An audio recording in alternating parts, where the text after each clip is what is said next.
Bermuda has its triangle. The Atlantic has the Titanic. The Pacific has its ghost fleets. And America has the Great Lakes.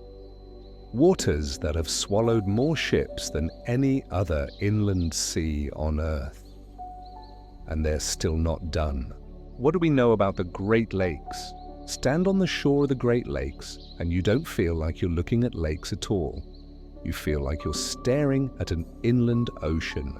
Together, Superior, Michigan, Huron, Erie, and Ontario cover more than 94,000 square miles, an area nearly the size of the entire United Kingdom.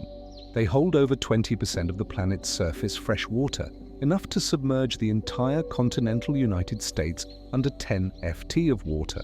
To the millions who live around their edges, these lakes are not scenery, they are destiny.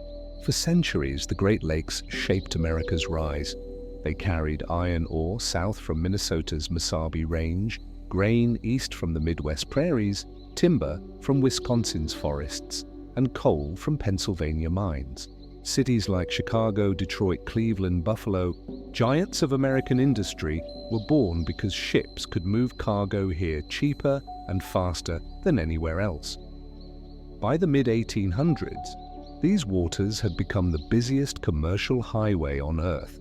But prosperity carried a price. The very qualities that made the lake so vital also made them deadly. Storms explode here with a force of hurricanes. Waves climb taller than houses. Fog descends so thick it swallows whole fleets, and the water itself, icy, unforgiving, kills within minutes. Sailors called Lake Superior the Widowmaker, and for good reason. Over the centuries, an estimated 6,000 ships have gone down here, taking some 30,000 men, women, and children with them. The Great Lakes are not just trade routes. They are the largest graveyard of ships in North America. Unlike oceans, these lakes don't dissolve wrecks with salt and tide. Instead, they preserve them in the pitch-black cold. Hulls rest as if time stopped the moment disaster struck. Wooden schooners from the 1800s still lie upright, masts reaching into the dark. Steel freighters like the Edmund Fitzgerald, lost in 1975 with all 29 crew, remain sealed tombs beneath Superior's waves. Divers who descend into this silence describe it as walking into history itself, suspended and intact. The paradox is unmistakable. The Great Lakes are at once lifeblood and executioner, both the foundation of American growth and the stage of its greatest maritime tragedies. To stand at their shore is to hear two stories at once, the roar of commerce and the whisper of ghosts. And it is from these waters, more than any ocean far away, that America's real maritime mysteries rise. To understand just how fierce the Great Lakes can be, let's uncover the deadliest storm in Great Lakes history. In November 1913, a storm was born not on the Atlantic or the Pacific, but in the very heart of North America. And yet, it grew into something on par with a tropical cyclone. Winds screamed at 19 Pratt, snow erased the horizon, waves rose 35 ft high, taller than a 3-story house. Imagine yourself standing on a ship's deck in that moment. Walls of water looming all around, steel shuttering under the strain, and every breath filled with freezing mist. Later, sailors gave it a name that makes anyone familiar with the Great Lakes shiver: the White Hurricane. For most people, the word lake brings to mind calm water, gentle ripples, and shores visible on all sides. But the Great Lakes are different. Superior, Michigan, Huron, Erie, Ontario. Because of their sheer size, they behave like seas. Superior alone plunges to 132 ft, 46 meters deeper than the height of the Empire State Building. And unlike smaller lakes, their waters never freeze completely. In winter, ice forms along the shores, but the middle stays liquid, feeding energy into the storms. That is why the Great Lakes generate their own weather. One of the most feared phenomena is lake effect snow. Picture this. Winds sweep across the open water, sucking up warmth and moisture, then slam into the cold air over land. The result? Walls of snow crashing down, burying towns in just a few hours. Even today, meteorologists can recognize the conditions that give rise to it, but they still cannot predict exactly how long it will last or how much will fall. For ships carrying iron ore, coal, or grain, that uncertainty can be deadly. At the dawn of the 20th century, the Great Lakes were not just waterways. They were the arteries of American industry. Iron ore from Minnesota, coal from Pennsylvania, wheat from the prairies, all moved by ship. Ports like Chicago, Cleveland, and Buffalo thrived because of them. But November always carried danger. Shipping companies knew ice would soon close the season, so captains were pushed to make one more run and then another. Ships were loaded to the brim, schedules grew tighter, and safety margins thinner. November, weather was treacherous. Cold air sweeping down from Canada collided with warm, moist air rising from the Gulf of Mexico, clashing above lake surfaces still warmer than the skies. In just a few hours, a storm could explode faster than any captain could react. In 1913, the US Weather Bureau, today's National Weather Service, was in operation, but forecasting was still primitive. Maps were hand-drawn. Reports sent by telegraph. Ports warned sailors with flags and lanterns. Simple shapes raised high. A red square flag with a black center meant storm coming. But by the time the signal was hoisted, the weather had often already turned. In the first week of November, the Bureau predicted only strong winds and scattered rain. Nothing unusual, nothing to stop freighters from leaving port. And so dozens of ships set out, crossing waters about to turn into a trap. One of them was the L.C. Waldo, a full 70 FT freighter loaded with iron ore from Minnesota bound for Ohio. Aboard were 22 sailors, the captain's wife, her mother, and even a dog. When the Waldo left port on November 7th, the sky was clear, the lake calm, the air unseasonably warm. For everyone on board, it seemed just another routine trip before the season's end. But by the next morning, conditions had changed. Signal stations raised storm flags. Southwest winds at 55 mph. By nightfall, Superior was roaring. Winds held steady at 60 mph, with gusts up to 80. For comparison, a tropical storm begins at 74. The Great Lakes had become an inland sea. On deck, sailors battled hail and freezing spray. Every wave that crashed over the ship instantly turned to ice, adding crushing weight. The deck became an ice rink. The steel hull groaned as tons of frozen water clung to it. Visibility was almost zero. By 900 p.m., Captain John Duddleson had no choice but to steer by compass alone. Each turn of the wheel was nothing but a leap of faith in the heart of the storm. The storm caught the Waldo in its jaws. Winds hammered the steel hull. 30-foot waves slammed across the bow. Every splash froze instantly, layering the ship in armor of ice. The more the crew fought, the heavier their vessel became. By late evening, the deck was a death trap. Slick, glassy, tilted under the assault. Captain John Duddleson could no longer see past the bow. His world shrank to a compass needle and the groans of steel under strain. At midnight, exhausted and desperate, he searched the chart for any possible refuge. Ahead lay Manitou Island, if he could reach it. Perhaps the rocky peninsula could shield them from the storm. But salvation never came.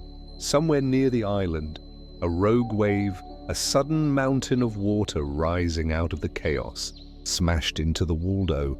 The blow nearly tore the pilot house apart, destroying navigational instruments and leaving those inside exposed to snow and ice. The only chance of direction lay in a spare compass stowed in a lifeboat. To reach it meant crossing the frozen deck. One crewman volunteered, stumbling and sliding across the ice, bracing against each wave that broke over the rail. Somehow, he reached the boat, retrieved the compass, and crawled back to the shattered pilot house. It was a small victory in a night of terror. Then disaster struck again. Hidden in the storm just west of Manitou Island rose Gull Rock, a jagged islet barely more than the tip of an underwater mountain. With visibility reduced to nothing, there was no chance of spotting it in time. The Waldo slammed hard against the rock in the early hours of November 8th. For most ships, that would have been the end. But Dudleyson refused to let the storm finish them. He ordered the engines driven at full throttle, forcing the Waldo's bow to wedge deeper into Gull Rock. If the waves dragged them free, they would be tossed back into the open lake, a death sentence. By jamming the hull against the stone, he anchored them in place, even as the stern cracked and finally tore away into the blackness. Water surged through the ruptured deck. Dudlin made a decision few captains would dare.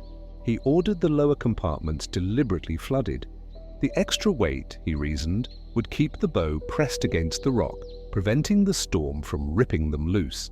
And it worked. The Waldo stayed stuck. Though it was breaking apart around them, now came the fight for survival. With the stern gone, power and heat vanished.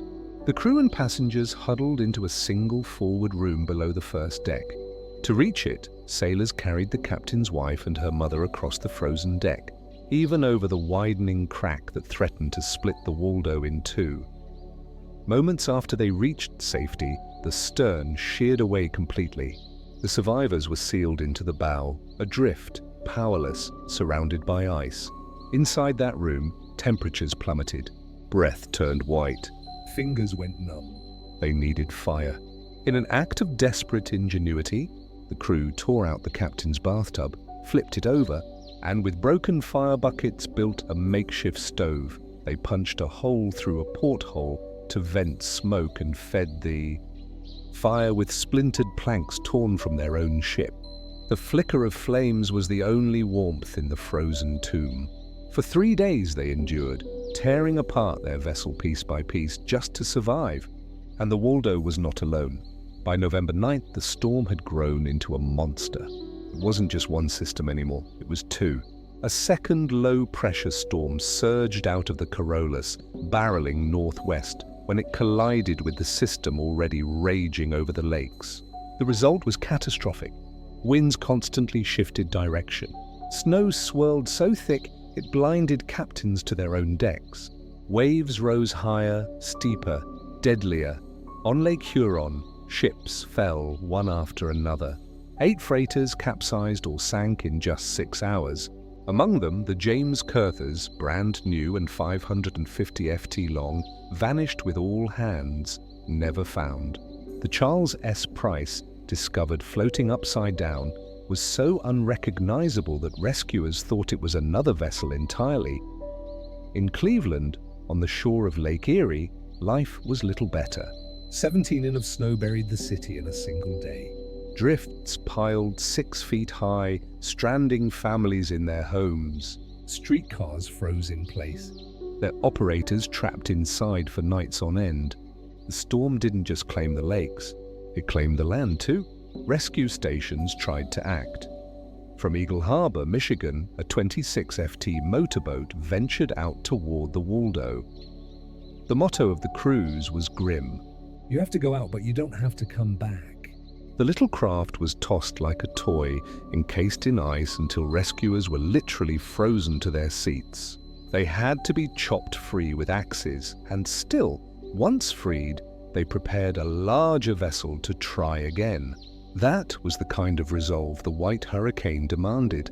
By the night of November 9th, 4 lakes, Superior, Michigan, Huron, Erie, lay beneath the full fury of the White Hurricane. At Harbor Beach, Michigan, winds gusted to 90 mph. On the hurricane scale, that would be a solid Category 1 storm. For inland lakes, it was unprecedented. In just 6 hours that night, 187 lives were lost. Entire crews vanished.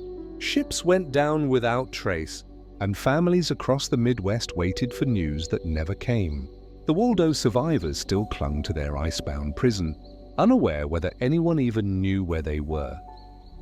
By dawn on November 10th, the 2 storms had merged into a single system so vast it covered the entire Great Lakes basin. Meteorologists later called it a weather bomb, though no such term existed in 1913. For sailors, no definition was needed. The evidence was all around them. On Lake Huron, hurricane-force winds screamed across the water, constantly shifting direction. For captains, it was a nightmare. You could set your bow into the wind one moment, only to be broadsided by a new gust the next. The snow blinded them. Windshields iced over in seconds. Ships crashed into shores or capsized in open water, sometimes within sight of shore. Their crews powerless to escape. The scale of loss was staggering. Between the evening of November the 9th and the early hours of the 10th, 8 freighters vanished into the lake. The James Curthers, just launched that year, disappeared with 35 men aboard. The Wexford, carrying coal, sank with 20 crew, and the Charles S. Price, when found floating upside down, presented such an eerie sight that seasoned rescuers hesitated. Unable to recognize the hull, on land, the storm was no gentler. In Cleveland, Ohio, 17 inches of snow fell in a single day, paralyzing the city. Drifts piled nearly 6 feet high. Streetcars froze on their tracks. Operators stranded inside for 2 nights. Across Ontario and the Midwest, towns were cut off, roads buried, and communications severed. The White Hurricane didn't just trap ships, it trapped entire communities. Meanwhile, on Lake Superior, the crew of the LC Waldo clung to life aboard their shattered vessel, its bow jammed into Gull Rock. They had no power, no heat, no food or fresh water. The supplies were lost in the stern that had broken away. Trapped in their improvised shelter, they fed the bathtub stove with planks torn from the ship itself. Their breaths turned to mist. Their limbs stiffened from cold. They did not know if anyone on shore even realized they were alive, but word of the wreck had spread. Whether through a passing ship or locals who spotted the stranded vessel, no one was sure. Rescue stations at Eagle Harbor and Portage received the reports and launched missions despite the storm. At Eagle Harbor, the only available craft was a 26 FT motorboat. Put that in perspective, they were attempting to face waves taller than their vessel. The men went anyway. Ice encrusted the boat until its crew literally froze to their seats, locked in place until others hacked them free with axes. Defeated, they returned, but immediately prepared a larger boat. At Portage, another team set out, fighting into headwinds so strong they were forced to retreat. But instead of turning back, they found an inland channel to the south side of the peninsula, hoping to reach Gull Rock from the lee side. Their determination mirrored the motto every Great Lakes rescuer lived by: you have to go out, but you don't have to come back. By November 11th, the storm finally began to lose its grip, sliding east into Ontario. But even in retreat, it left devastation in its wake. On that morning, after traveling more than 80 miles by their inland route, the Portage crew reached the Waldo. The Eagle Harbor team arrived as well with their larger boat. The wreck they found looked like something from another world. The Waldo's bow was entombed in thick layers of ice, glistening like glass in the weak light. One rescuer stripped off his boots, believing wool socks would grip the ice better than leather soles. Carefully, he climbed the frozen hull. They shouted into the silence. For a moment, only the wind answered. Then faintly, voices came back. Inside the frozen room, the survivors cried out, their spirits lifting for the first time in days. There was one more obstacle. The door to the cabin was sealed, encased in ice both inside and out. Rescuers hacked with axes. Survivors inside hammered at the door with whatever they could. Finally, the barrier cracked open, and the first sailor stumbled into daylight. One by one, all 24 people aboard the Waldo crew, passengers, even the ship's dog, were brought out alive. Against all odds, they had survived 3 days in the jaws of the White Hurricane. Dudleyson's desperate decision to jam the Waldo against Gull Rock had saved them all. The wreck remained lodged there until spring. The full toll of the storm took weeks to understand. At least 19 ships were destroyed, another 19 stranded. 12 of those lost were among the largest and most modern vessels on the lakes. More than 250 lives were taken, 75% of them during a single 6-hour window on the night of November the 9th. The financial losses were estimated at $4.8 million in 1913, about $149 million today. But no dollar figure could capture the grief of the families waiting at docks for ships that would never return. For a century, the White Hurricane stood as a storm of legend.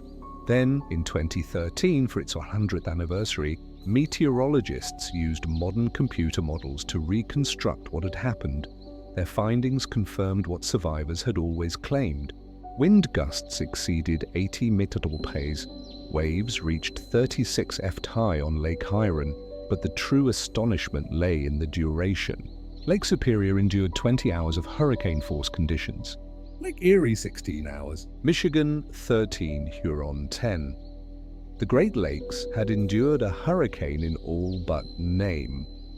And it had lasted not hours, but days. The White Hurricane of 1913 remains the deadliest storm in Great Lakes history, unmatched in its scale of destruction. It revealed the fury these inland seas could unleash, waters that looked like lakes on a map, but which in truth carried the wrath of oceans. For the sailors who lived through it, and for the families who mourned those who did not, the storm was not just a natural disaster. It was a reminder that the Great Lakes, lifeblood of a continent, can also be its executioner, and that beneath their blue surfaces lie the ghosts of steel, wood, and human will, silenced forever by November's rage, the White Hurricane. The White Hurricane of 1913 proved that the Great Lakes could unleash the fury of an entire ocean. But more than 60 years later, another November storm would claim a ship so iconic, so celebrated, that its loss shook a nation far beyond the lakeshore.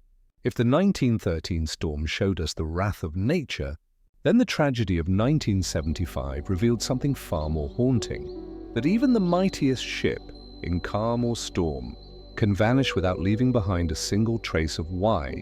This is the mystery of Edmund Fitzgerald.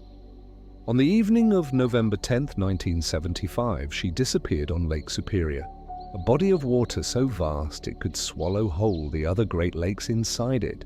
Her loss was not just a tragedy, but a riddle. 29 men went down with her, and in the decades since, no official report, no sonar scan, no diverse's testimony has ever silenced the mystery of what really happened. To this day, she remains both a grave and a question mark, the most haunting enigma of the Great Lakes.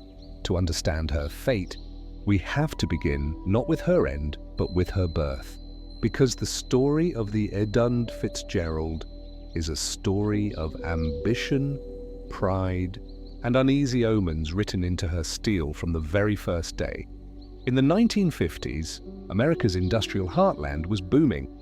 The automobile factories of Detroit, the steel mills of Cleveland, the shipyards of Dutch, all of them fed on a steady stream of iron ore dug from the rich mines of Minnesota and northern Michigan.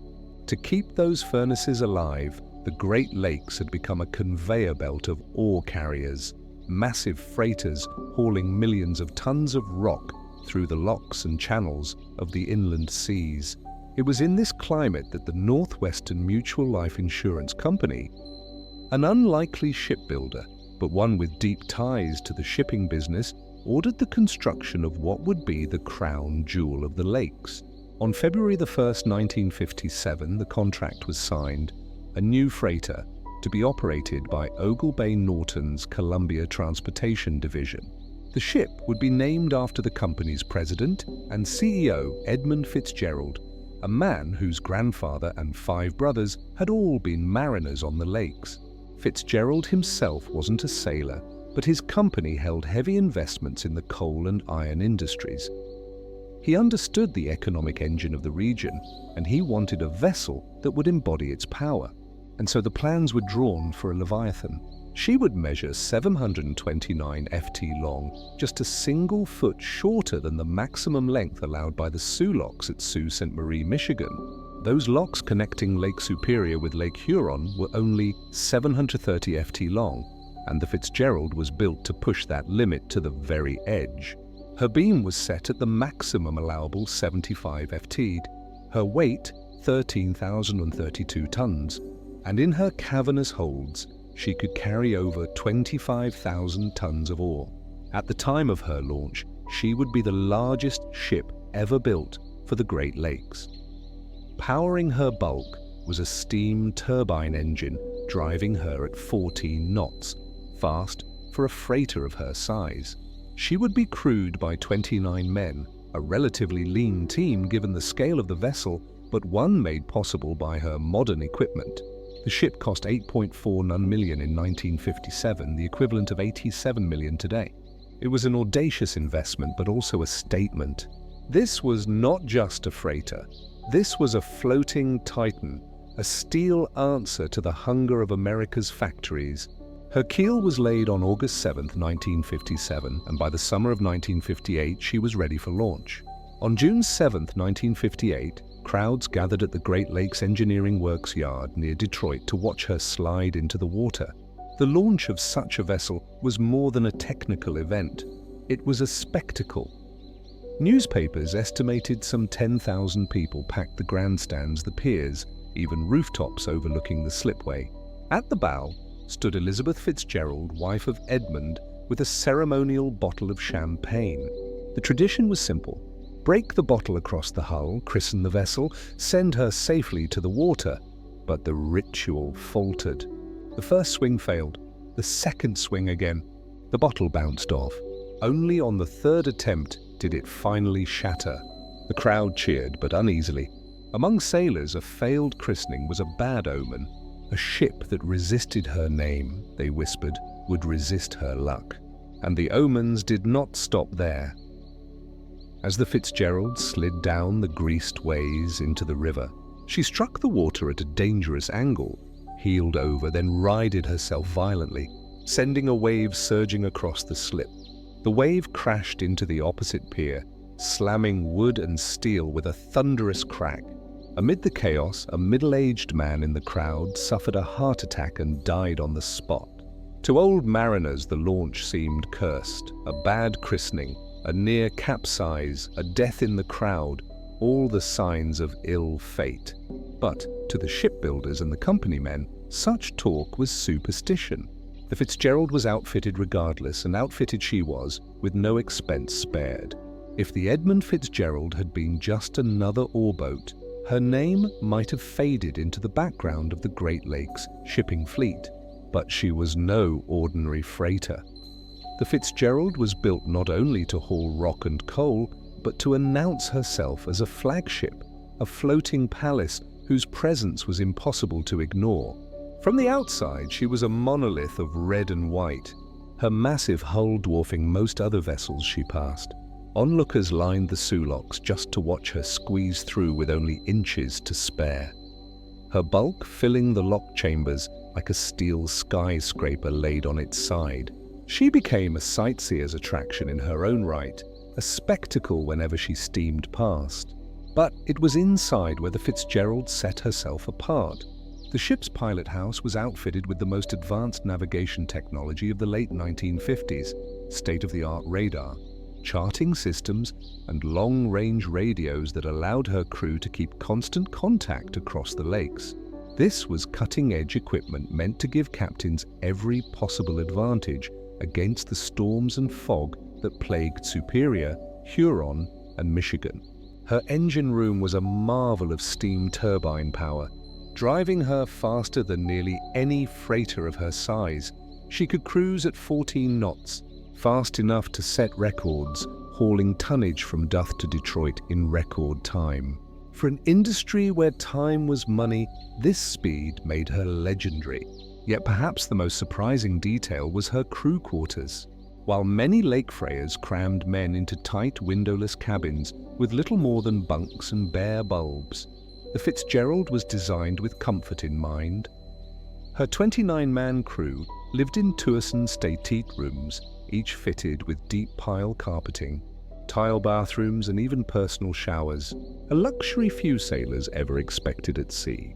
The staterooms were furnished with desks, bookcases and closets. Air conditioning circulated through the quarters, an unheard-of amenity on most ore carriers. There were lounges with leather recliners, portholes draped like hotel windows, and a panoramic stern-facing window offering sweeping views of the lakes. A full kitchen served 2 dining rooms where meals could be prepared with the same conveniences found in a shore-side restaurant. For longer voyages, the Fitzgerald even had a laundry room and a recreation deck. In short, she was a freighter that could make sailors feel at home. She was a workplace, but one dressed in comfort. It was little wonder then that when Ogle Bay Norton leased the Fitzgerald to its Columbia Transportation Fleet under a 25-year contract, they stacked her crew with their best men. To serve on the Fitzgerald was a reward. It meant better conditions, better leadership, and the prestige of sailing the flagship. The Fitzgerald was more than a ship. She was an icon of American industry, a steel giant built to embody the confidence of post-war America, gliding over the inland seas with an elegance no oarboat had ever carried before. On September 22, 1958, the Edmund Fitzgerald made her maiden voyage. She steamed out of the Rouge River near Detroit, bound for Silver Bay, Minnesota, to load her first cargo of taconite iron ore. Even on her inaugural trip, she set a tonnage record for the Great Lakes, proof that her enormous holds and speed were exactly what industry demanded. It was the first of many records.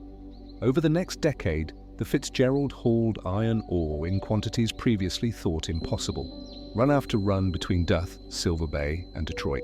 By the late 1960s, she had become the largest and most productive ship on the lakes, admired not only by her operators but by the thousands of people who watched her pass through the waterways.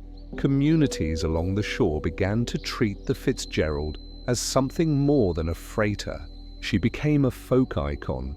Children ran down to the docks to see her glide past. Families drove to the Sioux Locks just to catch a glimpse. Newspapers printed her arrival times, and she collected nicknames.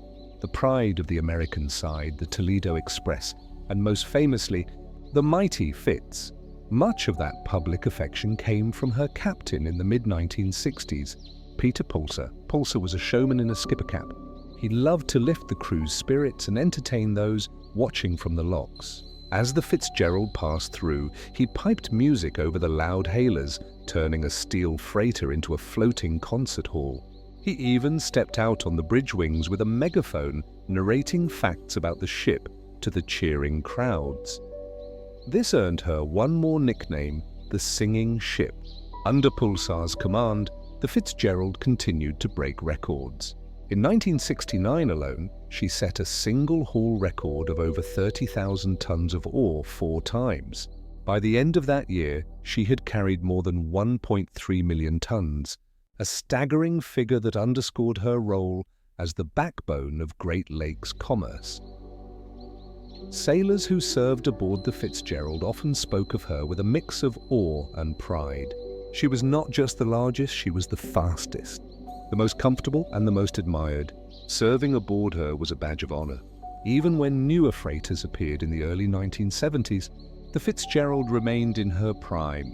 In 1971, she was refitted from coal-fired boilers to fuel oil engines, boosting her endurance and efficiency. She kept her edge as one of the fastest, most reliable carriers in service. By 1975, she was less than 20 years old, barely a third of the way through her expected service life. She had not yet even completed her original 25-year contract. On paper, she had decades left ahead of her. To the outside world, the Fitzgerald was unstoppable, a steel titan that seemed as eternal as the lakes themselves. But the lakes, as history has shown again and again, have no regard for steel, size, or prestige. For all her glory, the Fitzgerald was still a ship. And ships, no matter how mighty, are fragile in the face of November on Lake Superior. On November 10, 1975, the largest ship ever to sink on the Great Lakes slipped beneath the waters of Lake Superior and took her entire crew with her. The exact cause remains a mystery, sparking a massive investigation. But to this day, the truth is still obscured. That ship, the Edmund Fitzgerald, endures as a stark reminder of the dangers sailors face when venturing on to the Great Lakes. The Great Lakes? How can you describe something so vast to someone who has never seen them? These are not ordinary backyard freshwater lakes. They are as wide and deep as seas. I could tell you they form the largest freshwater lake system in the world, holding 84% of North America's fresh water. In fact, they contain 20% of the entire planet's fresh water. The largest Lake Superior is the biggest freshwater lake on Earth by surface area. It is so massive it could hold the other 4 Great Lakes within it. It stretches 350 mi across, 160 mi long, with an average shoreline of 2,126 sigmites, an average depth of 500 ft, and a maximum depth of 132 ft. But those are only numbers. They cannot give you a true sense of the lakes' scale or of their danger. Consider this. The Great Lakes are home to an estimated 6,000 shipwrecks and the graves of nearly 30,000 sailors. These inland seas are far more treacherous than most imagine, yet they are also vital. About 125 million tons of cargo are shipped across the lakes every year. 40% of that is farm produce from America's breadbasket: wheat, corn, oats, and soybeans. Another 40% is essential minerals and ore, iron, taconite, coal, salt, and stone that fuel the giant industrial machine of the United States. Our story revolves around a titan of that industry. On February 1, 1957, the insurance company Northwest Mutual Life Insurance commissioned a massive freighter for the Great Lakes, the SS Edmund Fitzgerald. She was designed at 729 ft long, just 1 ft shorter than the maximum allowed length. 730 ft because the suit St. Marie locks in Michigan, commonly called the Soo locks, measured 730 ft. Her beam was also at the maximum limit, 7550 when she entered service. She was the largest ship on the Great Lakes. She had a dead weight capacity of 13,632 tons and could carry over 25,000 tons of cargo in her holds. She sailed with a crew of 29, powered by a giant steam turbine engine that drove her at 14 knots. The ship was named after Edmund Fitzgerald, chairman and CEO of Northwest Mutual Life Insurance. He had deep ties to Great Lakes shipping. His grandfather and 5 of his uncles had all been sailors on the lakes. His company also held large stakes in coal and iron ore. That explained why they were willing to spend $8.4 million to build the ship, about $81 million today, adjusted for inflation. The keel was laid on August 7, 1957, and the ship was launched on June 7, 1958. The Toledo-born captain took over the vessel from her previous master, Captain Pulser, in 1972, and ran her in a very different style. He kept a familiar distance from the crew, maintaining a professional atmosphere. He was also an excellent manager, attentive to schedules and timeouts, which the company valued because he kept the ship profitable. Yet, he was not disliked or aloof. On the contrary, he was deeply respected for his skill and professionalism. The shipping season was drawing to a close, and this was likely to be one of Fitzgerald's last runs before winter layup, the period when ships were pulled into dry dock or moored for maintenance during the winter freeze, when the locks shut down and the lakes iced over until spring. Rumor held that this would be the captain's final season. Captain Ernest Messerly had been sailing since he was 18 and had commanded ships since 1951. That day's weather at first seemed favorable. The National Weather Service, NWS, was tracking a large November storm, but forecast it would pass south of Lake Superior. Late on the night of the 9th, that prediction proved wrong. The barometer dropped quickly and it became clear the storm would strike Superior head-on and hard. Around 4:30 p.m., another freighter, the Arthur M. Anderson, left Two Harbors, Minnesota, just ahead of the Edmund Fitzgerald on a parallel course. The Anderson, slightly older, had originally been shorter than Fitzgerald, but had been lengthened in a refit to make her just a bit longer, though still noticeably slower. Soon enough, Fitzgerald, the Big Fitz, overtook her as both ships headed toward the Sioux Locks, Fitzgerald bound for Detroit and Anderson for Gary, Indiana. Anderson's master was Jesse Birney Cooper, a veteran mariner every bit as seasoned as Captain Mzerly. He knew the strengths of both his own ship and the Edmund Fitzgerald, and though he was not intimidated by the storm system bearing down on Superior, he respected November gales, as did every sailor who knew the lakes. He kept an eye on it, even as Fitzgerald surged ahead into the lead. As the night of the 9th turned into the 10th, the two ships began talking to each other. Both were equipped with National Weather Service observation gear, able to record and report storm conditions across the lakes. The captains agreed this storm was going to be a brutal one. Together, they adjusted course, hugging the Canadian shore to try to shelter from the storm's fury. But as Cooper watched the storm's path, he knew they would be hit before they could reach the relative safety of Whitefish Bay, Michigan. November. Storms on the lakes are not passing squalls. Both Mzerly and Cooper knew this as the waves mounted and the winds howled. From the pilot house looking aft, you could see the main deck with its many cargo hatches. If you looked closely, you could see the ship flexing and riding with the waves, the deck rising and falling, the stern lifting and dropping in rhythm. Believe it or not, that was a good sign. Both captains would have remembered the days when giant straight-deck freighters had to battle November storms without flexing at all. On November 18, 1958, the freighter Carl D. Bradley was sailing north on Lake Michigan. The 639 FT ship, built in 1927, had weathered storms before. Leaving Gary, Indiana, bound for Manitowoc, it found itself at the intersection of two great storms. The temperature plunged along with the barometer. Winds soared and waves climbed. As Bradley pushed north, she took winds over 50 knots and seas 25 to 30 FT high. Around 5 p.m., the deck officer noticed the stern sagging. To his horror, the captain looked back and saw his ship breaking in two. He ordered an immediate abandon ship, but the stern sank so fast the lifeboats could not be launched. A raft was thrown from the bow, and 4 men scrambled aboard before the ship went down. All night long, those 4 fought to survive. Thrown again and again from their raft, forced to swim back through freezing water to climb aboard again and again until one could no longer pull himself back up in the dark. Then another. By morning, the U.S. Coast Guard found only 2 survivors out of 33 crew. The rest had been swallowed by the lake.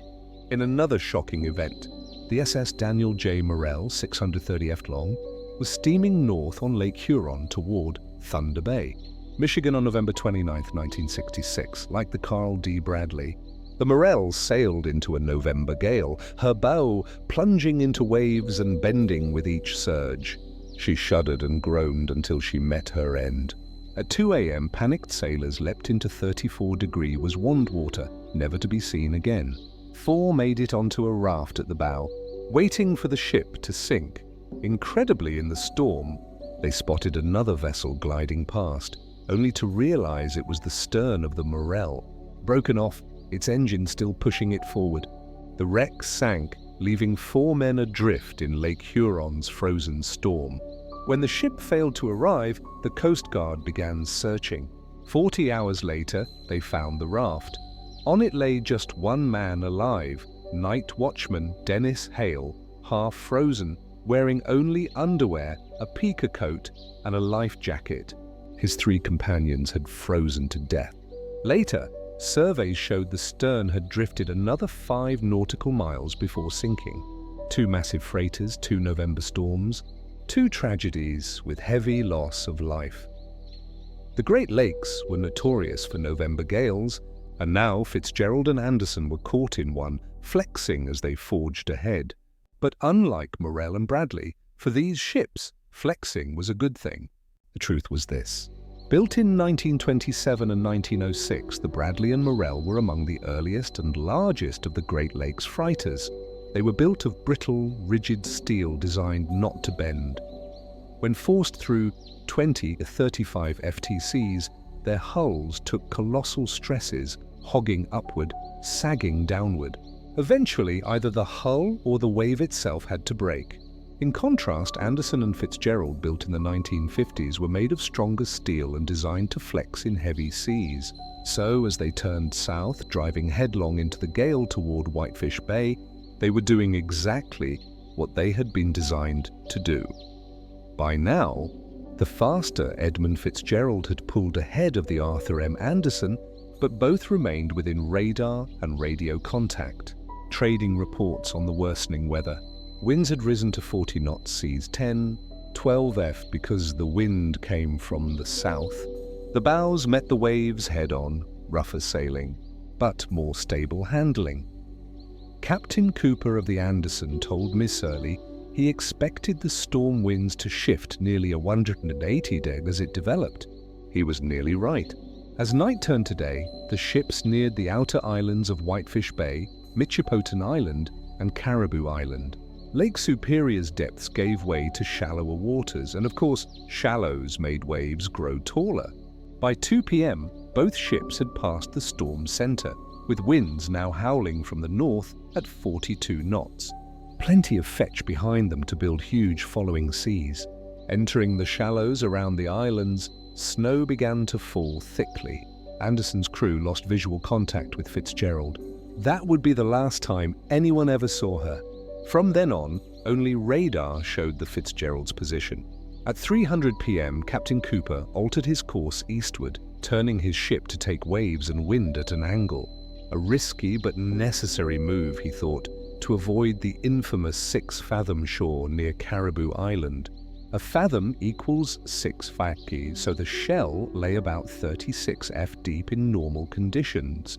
The exact draft of the Anderson Fitzgerald drew only 26 FTs, but with waves 10, 15 f deep.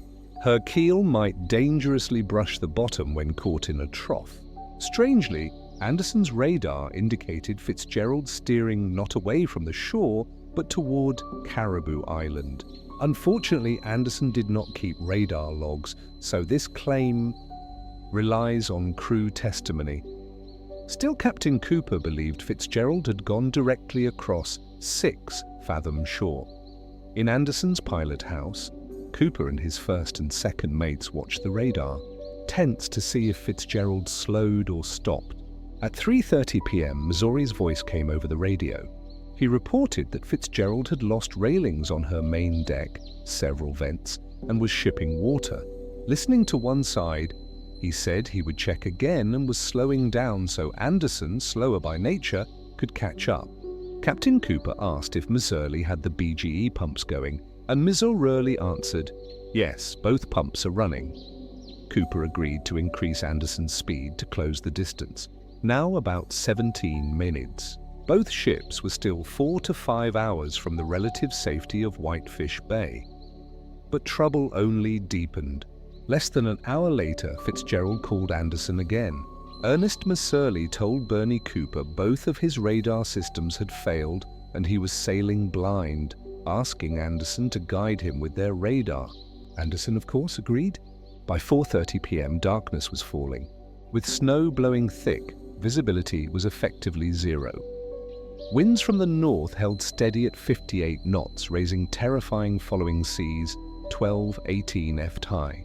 Right after that call, Ms. O'Reilly radioed the Coast Guard station at Grand Maris, Michigan. He had tried using his radio direction finder to pick up the Whitefish Point lighthouse signal, but got nothing. Without radar, this was one of the few navigation tools left. The Coast Guard told him the lighthouse was out, and they were trying to restart it. That meant Miss Early was steering blind. By 5:00 p.m., Anderson recorded that they were about 15 mil behind Fitzgerald, still guiding her by radar as the gap slowly closed. Seas were rising, water sweeping across both ships' main decks. At 6 p.m., Captain Cooper went below to rest, leaving the watch to his first mate. He reported seas climbing to 25 ampouti. By 700 p.m., Fitzgerald was only about an hour from Whitefish Bay. Anderson's first mate radioed Miss Early to say Fitzgerald was about 10 miles ahead, only 15 miles from the shelter of Chris Point. 10 minutes later, at 7:10 p.m., Anderson picked up a radar contact farther south. They radioed Fitzgerald. "We have a target 19 mi ahead of us, which would place it about 9 mi ahead of you." Miss Early asked, "Do I have a clear path?" The reply came, "Yes, he's going to pass to your west." Fitzgerald responded simply, "Well, fine." Before signing off, Anderson's mate asked casually, "By the way, how are you making out with your problems?" Mixley answered, "We are holding our own." That was the last anyone ever heard from the crew of the Edmund Fitzgerald. The mate signed off. "Okay, fine. We'll be talking to you later." When the exchange ended, Captain Cooper returned to the pilot house, watching Fitzgerald's radar echo 9 miles ahead. Moments later, the snow stopped. Visibility opened wide. Anderson's crew scanned for Fitzgerald's lights but saw nothing. Only a few freighters passing in the opposite direction. The non-fry, the Benfrey, the Abors. Captain Cooper immediately assumed Fitzgerald had lost power and ordered everyone to watch for her silhouette. At 7:20 p.m., only 10 minutes after the last radio call, Anderson's radar showed 3 echoes, those opposite freighters, but not Fitzgerald. Cooper began calling her by radio, but got no answer. Each time he tested his own set by calling another ship, confirming his radio worked fine. Soon he called the Coast Guard station at Sault Ste. Marie to report his concern, but got no response. He then called the oncoming freighters. All confirmed they saw no radar echo of Fitzgerald, no lights. At 8:32 p.m., Anderson radioed the Sault Ste. Marie Coast Guard station. "I am very concerned about the welfare of the steamer Edmund Fitzgerald. She was right in front of us having a little problem taking in some water. No vessel passed her. I no longer see her lights and I no longer get a radar echo. I just hope she didn't take a nosedive." The Coast Guard began hailing. By 9 p.m., Anderson officially reported Edmund Fitzgerald missing. A massive search was launched. The Coast Guard even asked Anderson to turn back to risk the storm to help search, and they agreed.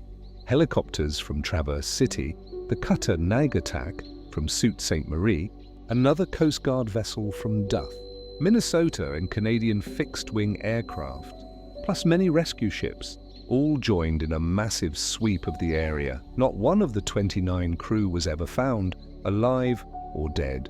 The first debris Anderson spotted at 8 a.m. the next morning, fragments of lifeboats, then another. Pieces of life jackets, a raft, paddles, air tanks, rescue ropes, but no personal items, no bodies. Damage on the lifeboats showed they had been ripped from their davits while still secured, meaning they had never been launched. Oil slicks were found, a little diesel from the bow thruster, a little bunker sea fuel from the main engine, but only small amounts. The freezing water at depth thickened the oil so much it hardly leaked at all. The wreck was not definitively located until November 14th, when side-scan sonar picked up 2 large objects on the bottom. They ran sweep after sweep, but could not confirm it was the Fitzgerald. Not until the following May, when the US Navy deployed QRV-3, a remote-controlled underwater camera system, did they get visual confirmation. It was the Edmund Fitzgerald lying at 5:30 FIT. She was broken in 2. The sections about 200 feet apart. The bow upright on her keel with a large impact area forward. The stern upside down and caned with a massive debris field between them. At first, no bodies were reported. Then came the hardest part, investigating what had happened. The Coast Guard and the National Transportation Safety Board, NTSB, launched a sweeping investigation, examining everything.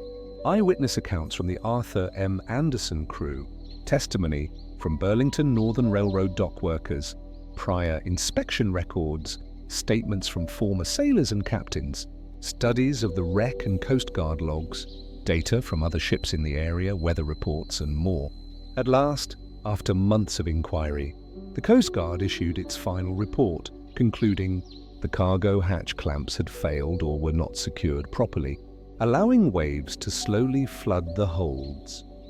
Water gradually filled, and Edmund Fitzgerald lost buoyancy until she nosed under the waves and sank to the bottom of Lake Superior. But many disagreed.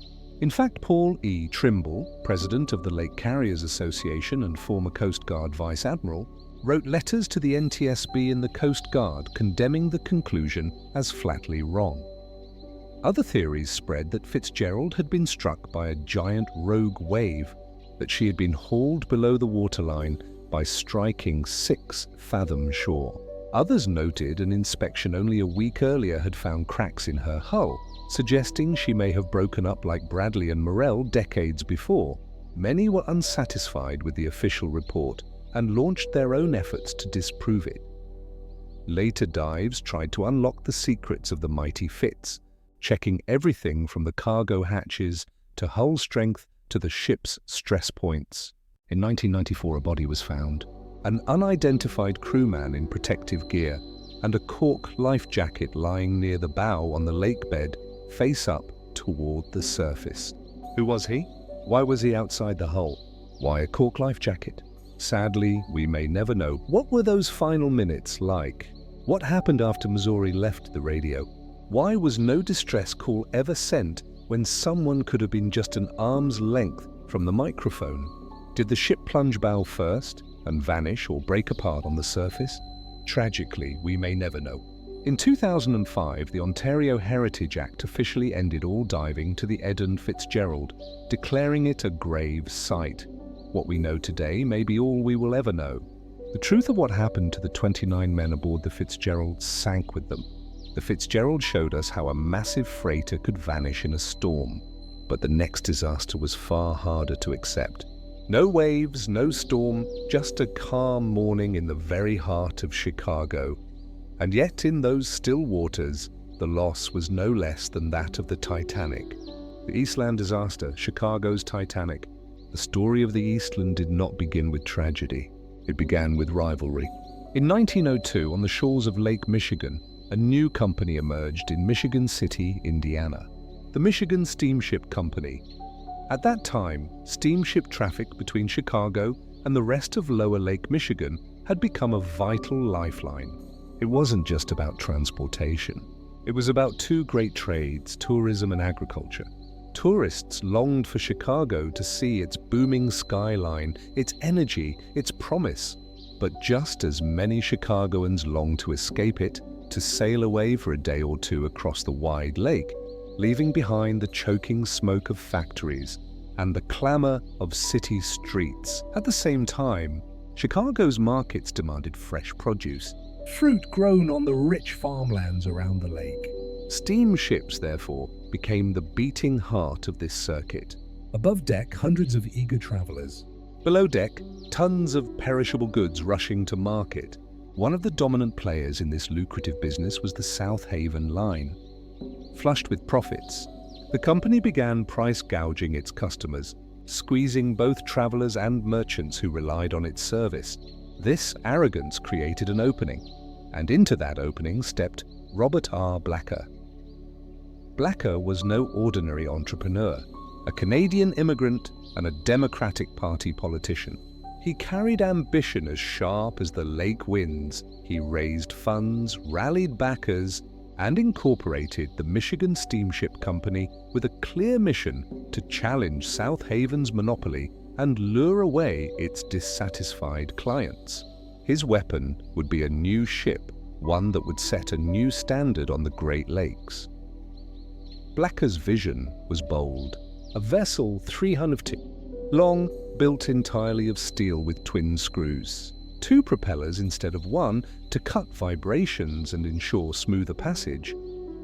Unlike the many day trippers already crisscrossing the lake, this ship would also target the lucrative market for overnight voyages. He ordered cabins fitted for comfort, transforming the steamer into not just a ferry, but a floating hotel. It would be fast, able to cruise at 20 mph and surge up to 24 at top speed. On the Great Lakes of the early 1900s, that kind of speed was a statement. And Blacker even had a name ready. He intended to christen the ship City of South Haven, a deliberate taunt, a symbolic slap in the face of his rivals. But the South Haven line caught wind of his plan, and they were not about to let a newcomer steal their thunder. With their deep pockets fattened by years of profit, they commissioned a ship of their own. Sleek, modern, and equally ambitious, it would match Blacker's in grandeur. Most importantly, they too intended to call it City of South Haven. Suddenly, it wasn't just about building ships. It was a race. A race for a name, a race for pride, a race for dominance on the waters of Lake Michigan. Whoever launched their vessel first would seize the right to the coveted title, while the loser would be forced to watch their rivals sail under the very name they had dreamed of. And so the Eastland's fate began not in steel or rivets, but in competition. Two companies locked in a duel that would shape the destiny of a ship whose story would end in one of the darkest chapters in Chicago's history. The rivalry on Lake Michigan quickly turned into a race against the clock. The newly founded Michigan Steamship Company, fueled by Robert R. Blacker's ambition, was determined to bring its dream vessel to life before the mighty South Haven line could outpace them. Within just a single week, both companies had placed their orders. For Blacker, the contract went to the Jensen Shipbuilding Company in Port Huron, Michigan. On paper, this seemed like a bold but risky choice. Jensen had already produced 24 vessels, but those were all freighters, tugs, and workboats. This would be their 25th ship, and their very first attempt at building a passenger steamer. Indeed, the only passenger ship they would ever construct. The design responsibility fell on Sidney Grant Jensen, a man whose name would forever be tied to what was about to unfold. His initial blueprint for the vessel was sound and stable, a steel hull carefully balanced, promising both speed and safety. For a moment it seemed that Blacker's gamble would pay off. But shipbuilding is never immune to compromises. As construction advanced, decisions were made, whether for cost, speed, or simple miscalculation, that would doom the ship's stability from the very start.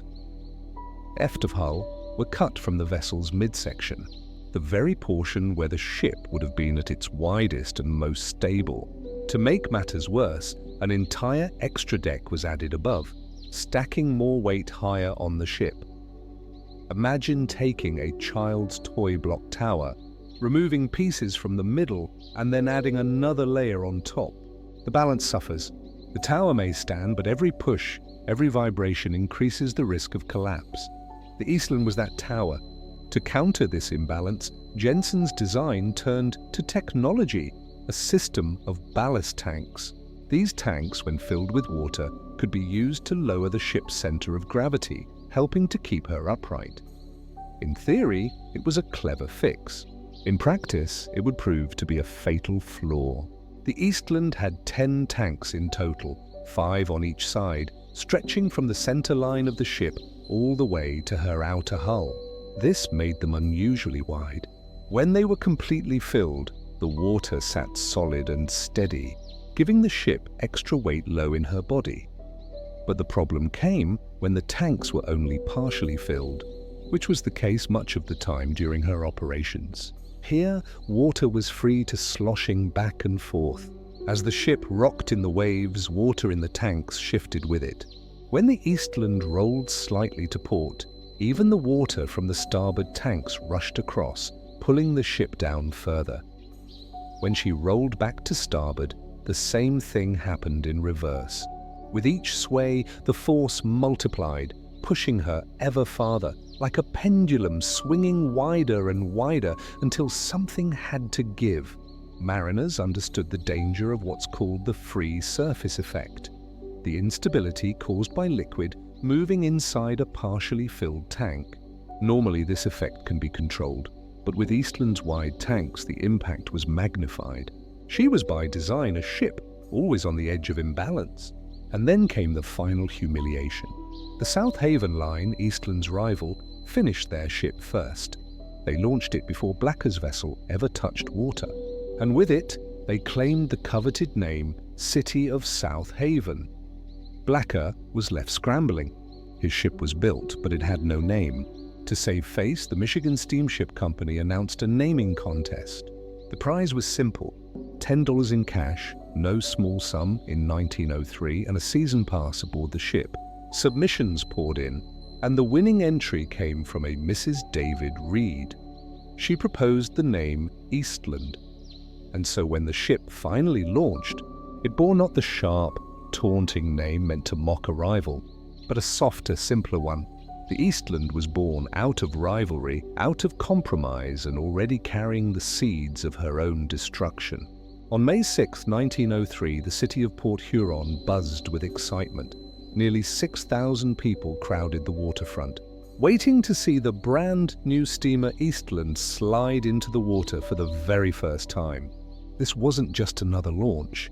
It was the debut of Michigan Steamship Company's pride and joy, a ship meant to rival the finest passenger liners on Lake Michigan. The crowd gasped as the vessel hit the water. Instead of standing proud, the Eastland suddenly rolled 45 degrees to one side, as if it might capsize on the spot.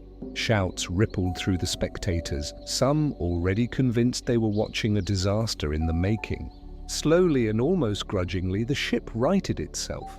The ceremony continued, but the warning was plain. The Eastland had revealed its flaw on day one. It simply didn't want to stand upright.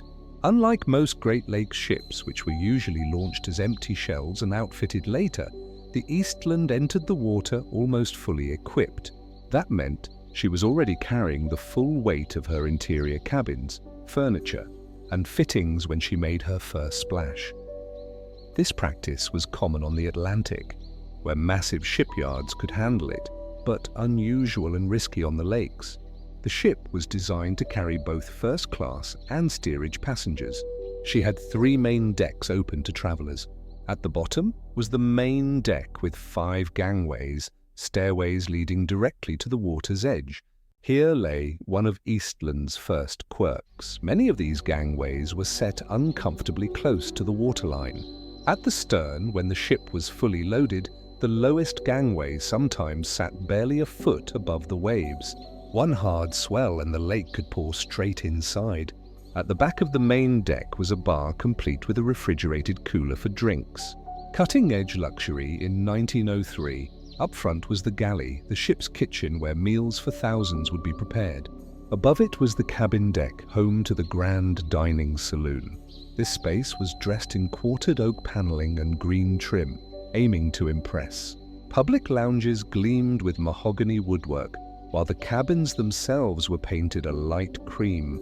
The effect was simple but stylish, exactly what Robert Blacker, the ship's founder, had envisioned when he ordered a vessel to rival the South Haven line. From here, a sweeping staircase carried guests up to the promenade deck, the showpiece level. There were 88 first-class cabins here, including 2 parlor suites with private baths, a rare luxury for lake steamers of the era. The Chicago History Museum today still holds a key from one of these suites, a relic of Eastland's glamorous beginnings.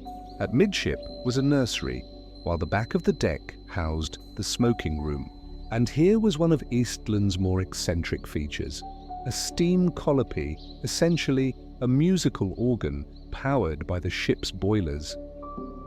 Imagine it blasting circus-style tunes across the Chicago River every time Eastland arrived or departed. Passengers could even play it themselves. Unsurprisingly, the noise became such a nuisance that the city eventually banned the calliope within 3 mi of downtown. One of those very whistles survives today in the Chicago History Museum. The Eastland also carried modern technology for its time. Right behind the pilot house on the ship's highest level sat a wireless radio room, placing the steamer among the more advanced vessels on the lakes. Powering it all were 4 Scotch boilers and 2 triple expansion steam engines. To put it simply, the engines recycled steam through 3 cylinders of increasing size, squeezing out every bit of energy before the vapor was released. Her trial run began at 2:30 in the morning from Port Huron. The route took her to Machino Island in just under 24 hours.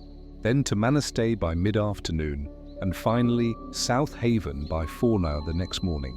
In total, she covered about 550 meters in 48 hours. The ship paused at several ports to let curious locals tour her decks. But when she was pushed to full speed, the results were disappointing. Eastland never reached her promised 20 mph cruising speed, which meant the ambitious schedule of 2 round trips per day was scrapped. Overnight service was cut down to just 2 weekly runs. So from the very start, the Eastland was a paradox, a ship dressed for luxury, but carrying hidden flaws. To passengers, she was elegant, modern, even glamorous. To shipbuilders and engineers, she was a warning waiting to be proven right. From the very start, Eastland's career was a mess. Her ballast tanks, those giant chambers built to hold water for balance, didn't work properly. Instead of keeping her steady, they left her wallowing, often running aground in shallow harbors. In just her first few months, the Eastland managed to destroy more than 20 propellers, each shattered as the ship scraped bottom like a plow, tearing through sandbars. The low-set gangways, those boarding stairways barely above the waterline, proved just as dangerous. On one trip, waves washed directly inside, causing the ship to list nearly 10 degrees before crew scrambled to correct her. By late July of that very first season, disaster struck again. Eastland collided with a tugboat in the Chicago River, capsizing it and sending it to the bottom. That was enough for the owners.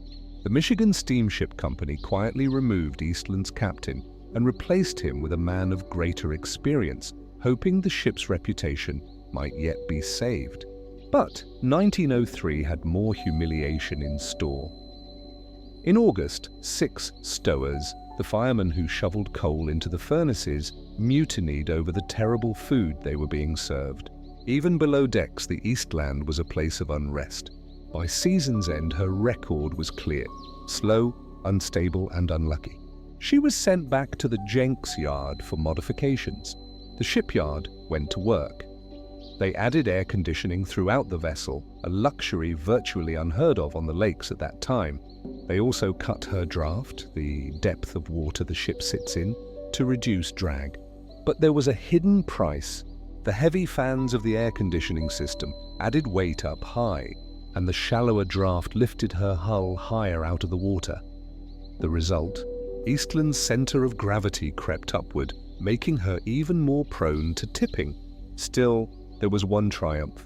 With the modifications, the Eastland's top speed jumped to 22.5 knots faster than her rivals, and enough to earn her the flashy nickname the Speed Queen of the Great Lakes. On paper, she was now a contender. In reality, she was a fast-moving accident waiting to happen. Passengers loved her, though. She was marketed as the perfect vessel for day trips across Lake Michigan or for overnight excursions to towns in Michigan and Indiana. Sometimes entire clubs or corporations would charter the whole ship. By the summer of 1904, Eastland was a familiar sight to thousands. Then came July 17, 1904. Eastland was returning to Chicago from South Haven under blistering summer heat. Even with her new air conditioning, the decks below felt like ovens. Half the passengers crowded onto the open promenade decks, eager for fresh air. But weight is everything on a ship, and Eastland was already poorly balanced. Coal had been stacked unevenly, and the ballast tanks had been mismanaged. Without warning, the ship lurched 15 degrees into port. panic swept the decks. Passengers grabbed for life jackets, convinced the ship was going over. Then, after agonizing minutes, she swung violently the other way, nearly 25 degrees to starboard. The great steamer groaned, her bulk twisting like a drunken giant. For those inside, it was terrifying. A ship heeling sharply can turn passageways into vertical shafts, staircases into cliffs. But on deck, more passengers rushed topside, thinking it's safer in the open air. In reality, their weight only made things worse. Crews shouted for everyone to move below to lower the ship's center of gravity. When that failed, some officers even threatened to use fire hoses to force the crowd down. Reporters later wrote of the chaos, describing the scene as Eastland teetered on the edge of catastrophe. Somehow, by sheer luck, she righted herself again. But her reputation was shattered. Authorities slapped her with new operating restrictions. Certain ballast tanks had to remain full at all times. Her certified passenger capacity was reduced, and people were barred from the top deck, at least officially. In practice, enforcement was lax, and those rules soon faded. The fixes didn't end there. Because Eastland sat so shallow, even departing the river was a struggle. Her draft forced her to grind through 18 in of sand every time she left Chicago Harbor, like a ship dragging an anchor through mud. Once again, the owners tried to redesign her. This time, they gutted her promenade deck, tearing out 49 of her first-class cabins and turning the space into a wide-open seating area. 2 more lifeboats were added, bringing the total from 120 to 156, but the irony was brutal. Eastland regularly carried nearly 3,000 passengers, and even with the upgrades, her lifeboats could only hold about 5% of them. If you thought Titanic was scandalous for lacking enough boats, Eastland was worse, much worse. And unlike the Titanic, Eastland didn't need an iceberg. Her greatest danger was already built into her bones.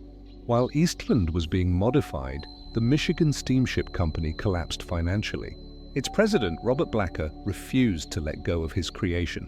He bought the vessel himself, founded a brand new firm, the Michigan Transportation Company, and in an almost ironic twist, partnered with the very rival he had once set out to destroy, the South Haven Line, the once green hull, the trademark color of all ships built at Jensen Shipyard, was repainted brilliant white, a cosmetic disguise for a ship that was already earning a reputation for danger. In 1906, Eastland nearly capsized again, this time in full view of Chicago, right near LaSalle Street. It was a strange, almost prophetic location, exactly where the true disaster would unfold 9 years later.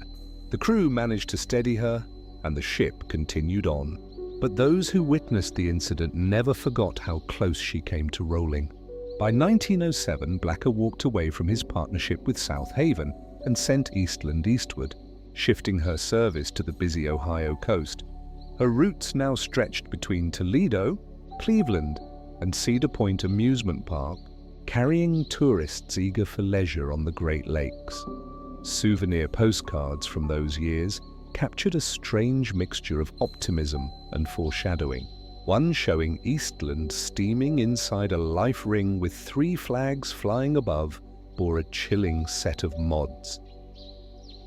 The first flag read, "The past golden memories."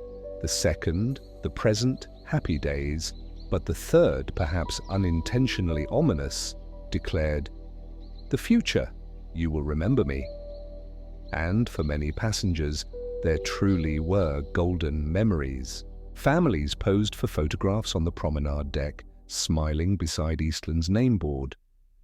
A cheerful waltz written by musician S.J. Monk entitled "On the Boat, Eastland" became the ship's unofficial anthem.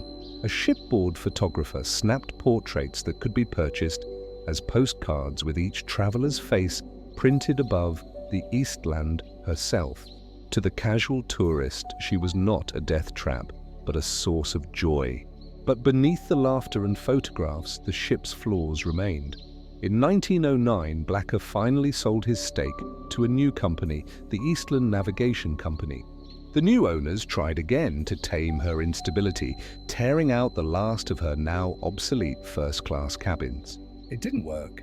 Eastland continued to heel at dangerous angles, once even reaching a 30-degree tilt while leaving Cleveland. Her reputation had grown so dire that the company took an extraordinary gamble. They offered a $5,000 reward, a massive sum at the time, to any naval engineer who could prove the Eastland was unsafe. In their advertisements, they boldly claimed she was in fact the safest ship on the Great Lakes. They even suggested that all the horror stories were nothing but dirty tricks spread by competitors. But this was corporate theatre.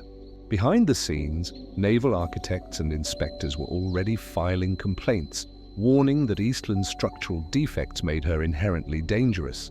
Proof was everywhere: near capsizes, repeated instability, the long paper trail of incidents. But those warnings weren't delivered to the company itself. Engineers knew it was useless. The owners weren't interested in fixing the ship, only defending her. By the end of 1911, one last attempt was made to strip weight from above. The ship's funnels were shortened by a full third, a desperate effort to lower her top-heavy balance.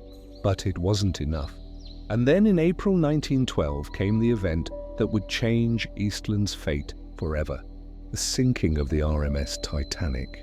On the night of April 14, 1912, the world watched in horror as the British liner RMS Titanic struck an iceberg in the North Atlantic. By the early hours of April 15th, she had slipped beneath the waves, taking nearly 1,500 lives. In the aftermath, one fact rose above all the others: Titanic did not carry enough lifeboats. Yes, there were many causes behind the disaster: flawed watertight doors, hubris, missed warnings. But in the eyes of the public, lifeboats became the symbol of failure. People could picture it easily. Hundreds stranded on deck, staring at half-empty davits with no way off the doomed ship. The outrage was so intense that American politicians reacted instantly. Within months, new regulations were drafted.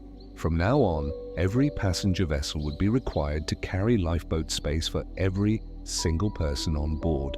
In principle, it sounded like progress. In practice, it was a blunt fix, one that ignored the realities of ship design. For the Eastland, already dangerously top-heavy, this was a death sentence waiting to happen. She would now be required to carry dozens of additional lifeboats on her upper decks, exactly where she could least afford the extra weight. The law wouldn't take effect until 1915, but the clock was already ticking. Meanwhile, demand for excursions on Lake Erie had begun to wane. By 1913, Eastland was put up for sale. And here the story takes a cruelly ironic twist. A Chicago businessman named Aish had long spoken out against the lifeboat law. His argument was simple: piling too many lifeboats on already unstable ships could itself cause a catastrophe. He even petitioned Congress, warning that lifeboats might capsize ships before they ever had a chance to save anyone. Lawmakers dismissed him. His words were laughed off as paranoia, but fate had its own sense of humor. Around this time, the St. Joseph Chicago Steamship Company, looking to expand, asked She for advice on what vessel to purchase. The very man who had warned against lifeboat laws recommended to them the Eastland. The company took his advice. In 1914, Eastland returned to her old haunt, the Chicago River, right in the heart of the city. Once again, she would carry passengers and cargo, tourists eager for lake crossings and crates of fresh fruit bound for Chicago's markets. Her official certificate now allowed her to carry 2-4 passengers. To comply with the coming regulations, the company loaded her with 31 life rafts and an additional lifeboat, all perched up high where the weight mattered most. A new captain, Harry Peterson, was placed in command.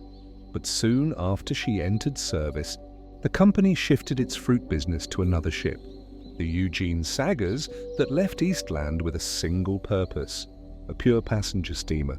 And with every season, every new regulation, and every added pound of weight above her decks, the trap was being set. By the summer of 1914, the Eastland seemed, at least on the surface, to be settling into a quieter rhythm. Her largest charter of the season came from none other than Western Electric Company's Hawthorne Works, a massive industrial complex that dominated Cicero just outside Chicago.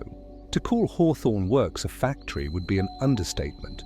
It sprawled across 200 acres, employed nearly 15,000 people, and produced everything from telephones to telegraphs to delicate electrical components.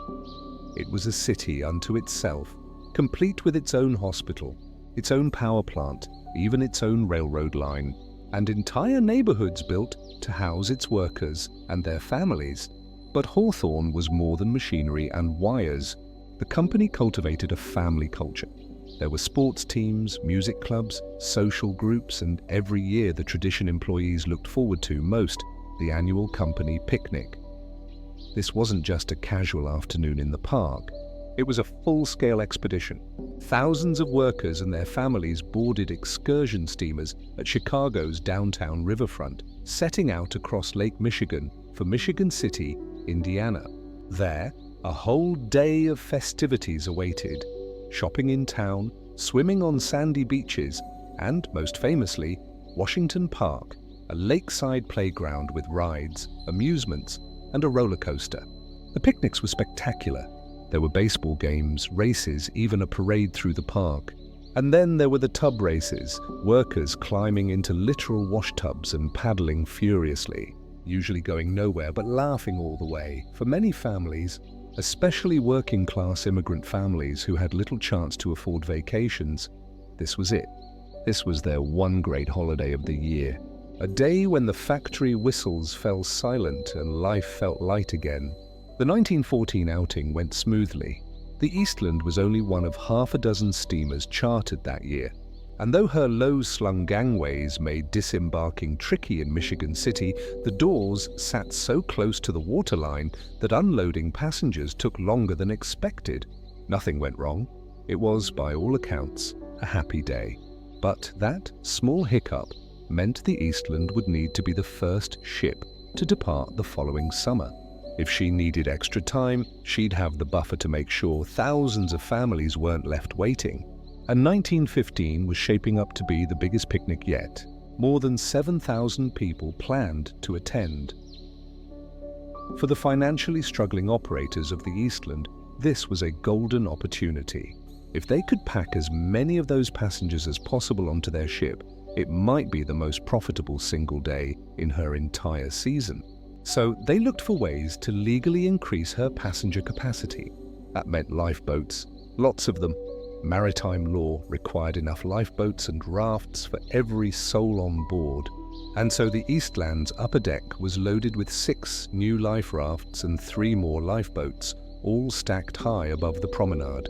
Her official certificate now allowed her to carry 25,070 people, passengers and crew combined. On paper, it was safety. In reality, it was a recipe for disaster. Every new boat added weight to her upper decks, raising her already fragile center of gravity. A lifeboat, after all, is not light. Steel hulls, davits, rigging, ropes. Rafts too carried their own burden. For the Eastland, a ship that had flirted with capsizing for more than a decade, the irony was brutal. The very law meant to save lives was quietly dooming her. To make matters worse, some of the wooden sub-F flooring on her upper decks had rotted with age. Rather than replace it with lightweight timber, workers patched areas with poured concrete. For land construction, it was practical. On a passenger steamer, it was disastrous. Concrete added huge amounts of weight exactly where the Eastland could least afford it. On her upper levels, each patch was another invisible stone tied to her stability. The ship looked clean and freshly repaired to the public eye, but underneath her balance was more precarious than ever. And with the Western Electric Picnic of 1915 on the horizon, her operators were already selling tickets by the thousands. Families were saving the date. Children were counting down the days. The stage was set, and then came the morning of July 24th, 1915, the day that would test the Eastland's newly certified capacity, and the day that would turn Chicago's riverfront into a mass grave. The weather was deceptively calm. A light drizzle hung in the air. Temperatures sat at a mild 70 degrees, and the river itself was still with hardly a breath of wind or a current. It looked like a perfect day for an excursion the kind Chicago families dreamed about all year. But on the decks of the Eastland, trouble was already stirring. At 6:20 a.m., the ship's coal bunkers were being filled to the brim, preparing her boilers for 24 straight hours of service. She had a punishing schedule ahead. First, ferry the Western Electric picnic party across the lake to Michigan City, then return immediately to Chicago for her regular run to St. Joseph. On the way back, pick up the picnic crowd again, and then incredibly take on another midnight charter with no downtime in between. The Eastland was about to run herself ragged in a single day. Because of delays the year before, she was assigned to be the first vessel to depart in the massive flotilla. After she cleared her dock, the SS Theodore Roosevelt would follow, then the Maywood, then the Passy, then the Rhine, and finally the Rochester. 6 steamers in total, an entire armada of leisure, chartered to carry more than 7,000 Western Electric employees and their families. And because she sailed first, the Eastland would swallow the lion's share of eager passengers. Her captain, Harry Peterson, leaned back in his cabin calmly smoking a cigar. At 6:30 a.m., he stepped out to the bridge to oversee boarding. By then, more than 5,000 people were already crowding the pier, desperate to secure their place on the Eastland. Many were employees of Hawthorne Works and their families, but not all. Tickets had been sold as part of a fundraiser, and some who boarded had no connection to the plant at all. Young men and women hoping for a day on the water, and perhaps a chance to meet someone new. The Hawthorne wiring department, famously staffed almost entirely by unmarried young women, was a particular draw. This was not just an outing, it was a social event, a chance for connections, friendships, even romances to spark. By the hundreds, families poured aboard. Women and children moved below deck to get out of the rain. The hired band, Bradfield's orchestra, struck up a tune, filling the promenade with cheerful music. Others rushed up to the covered promenade deck, where they could wave down to friends still waiting on the pier. They crowded the starboard rail, leaning over the edge to call out. If seats on benches were full, there were deck chairs scattered about. One of those very chairs would later be pulled from the wreckage. A mute witness to the morning's joy turned horror. Within 10 minutes, officers noticed the ship was already leaning heavily to starboard. According to the first mate, she listed nearly 10 degrees, her gangway doors dipping to just 18 in above the river. That was dangerously low. Down in the engine room, Chief Engineer Carl Eriksson spotted the list and ordered 2 of the port ballast tanks partially flooded. Ballast tanks are compartments low in a ship's hull that can be filled with water to adjust stability, essentially shifting weight to counter a dangerous tilt. The move worked. Slowly, the Eastland returned to an even keel. But something about the correction didn't add up. Yes, the crowds were leaning the ship to starboard. That was obvious. But the real imbalance lay hidden in her belly. 3 arters of the coal supply had been stacked to port the opposite side. It was as if the ship was already fighting herself before a single passenger stepped aboard. 10 minutes later, the ship stood upright again, riding slightly lower in the water. Families laughed it off. Children squealed with delight, cheering the way the Eastland rocked back and forth. To them, this wasn't danger. It was amusement. After all, the Eastland had always had a reputation as a clumsy steamer, prone to odd lurches. Locals even joked about it. Nobody thought this morning was any different. Among those boarding was Marianne Anstad, a Norwegian immigrant with her 2 little girls, Bobby and Svi, and her younger brother, Olaf, who worked at Hawthorne. Marianne had been around boats her whole life, and almost immediately she felt it in her gut. Something was wrong. The ship's movement wasn't normal. Her instincts screamed at her. Yet, like so many others, she pressed on, choosing a less crowded room below deck, trying to shake off the unease. By 7 a.m., only half an hour into boarding, the Eastland began listing again, this time nearly 10 degrees to port. The partially filled port tanks, combined with the heavy coal stacked there, dragged her further over. Inside the tanks, water slushed freely, a phenomenon engineers call the free surface effect. Imagine carrying a half-full bucket of water. Each time you tilt, the water rushes to the other side, amplifying your motion. That's what was happening deep inside the Eastland. Once more, Chief Engineer Eriksson tried to save her.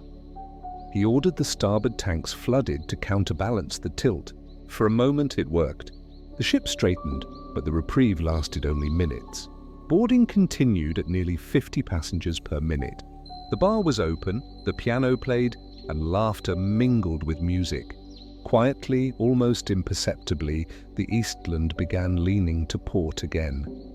This time, Ericsson tried the opposite tactic, discharging water from one of the port tanks he had just filled. Up on deck, the engines were warming, the crew making ready to cast off. By the company's license, the Eastland was certified to carry 2,500 passengers plus 70 crew. By 7:10 a.m., and that quota had already been reached, or at least nearly so. In truth, no one knew for certain. There had been no careful count as thousands streamed aboard. Crowds still waiting on the pier were finally turned away, redirected toward the Theodore Roosevelt next door. But inside the ship, instability was growing. Light rain slicked the upper decks. Families sat on wet benches waving to friends, oblivious to the fact that the ship's port list was increasing, even though most of the passengers were gathered on the opposite side. The wireless operator, anxious now, stepped out of the radio room on the top deck, urging passengers to move starboard. Few listened. For the crew, this was routine. The Eastland had rolled like this before. No one on board seemed alarmed, but from the dockside, onlookers stared, uneasy. From their vantage, the tilt looked ominous. Some spectators whispered what the crew refused to admit. Disaster was close. The promenade's dance floor opened, drawing crowds below. Yet the list only deepened. Date 12:15. Ericsson threw open the starboard ballast valves, flooding them completely. But the tanks didn't respond. They were open. They weren't clogged. Their intakes were well beneath the river's surface, yet no water flowed. The ship ignored the engineer's desperate command. At that moment, the Eastland was tipping beyond her point of no return. Even if the ballast tanks had worked perfectly, it may not have mattered.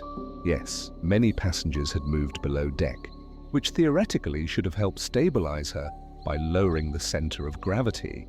But the real burden wasn't the people at all. It was the extra lifeboats and rafts piled high on the upper deck, a requirement hastily imposed after the Titanic disaster. Ironically, what had been meant as safety equipment was now the very weight dragging the ship to her death. At this moment, Captain Harry Peterson should have done the one thing that could have saved hundreds of lives: order an immediate evacuation while the ship was still tied to the dock. But instead, something bizarre happened. The water slashing inside the ballast tanks shifted once again, just enough to make the ship appear level. For a brief, deceptive moment, the Eastland seemed steady.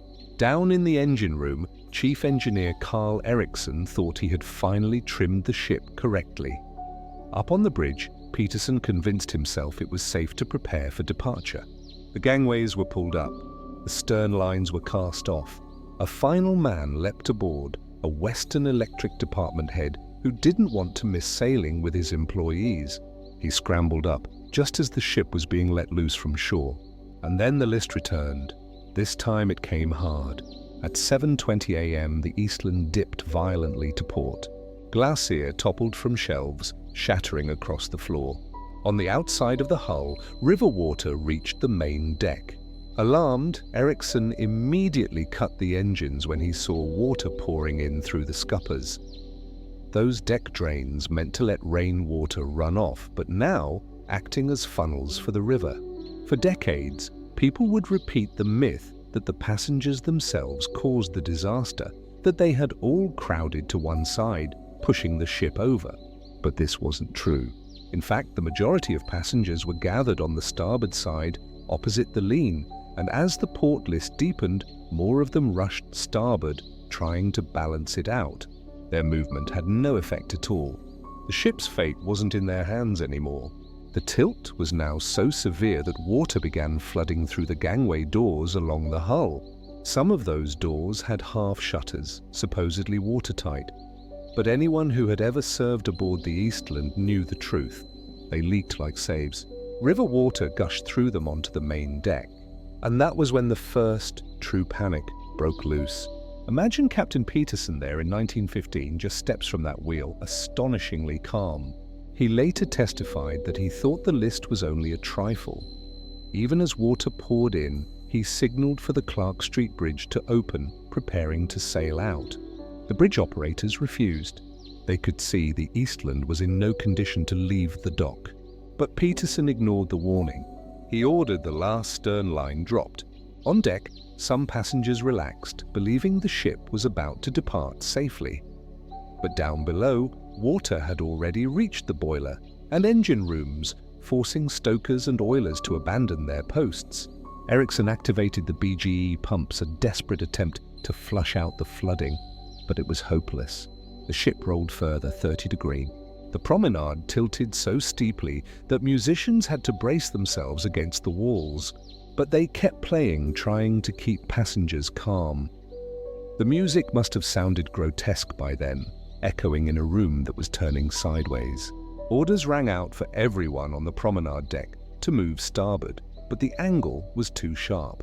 The deck was wet and slippery from the drizzle, and people couldn't climb. They slid back toward the port rail as if pulled by invisible hands. At 7:28 a.m., the list hit 45 dig. Now chaos erupted. A grand piano broke loose, skidding across the dance floor. At the same time, the bar's refrigerator tore free of its bolts. The crash was deafening. It thundered across the floor and smashed into two young women, pinning them against the outboard wall as water surged over them. Above, passengers on the port rail jumped straight into the Chicago River. On the starboard side, people scrambled up and over, climbing onto the hull as it tilted beneath them. But those trapped on the main deck had only a single stairwell for escape, and within seconds it became a deadly bottleneck. Bodies jammed the steps as hundreds tried to squeeze through at once. Then suddenly, quietly, the Eastland surrendered. In less than a minute, she rolled completely onto her port side. The ship settled into the mud of the Chicago River in only 20 ft of water. So close to shore, you could see the brick warehouses reflected in the same water that now swallowed her. It happened so quickly that not a single lifeboat could be launched. The very rafts and boats that had been added to make her safer never touched the river, except as dead weight that helped pull her under. And in the eerie stillness that followed, the Eastland Disaster became the deadliest shipwreck in Great Lakes history.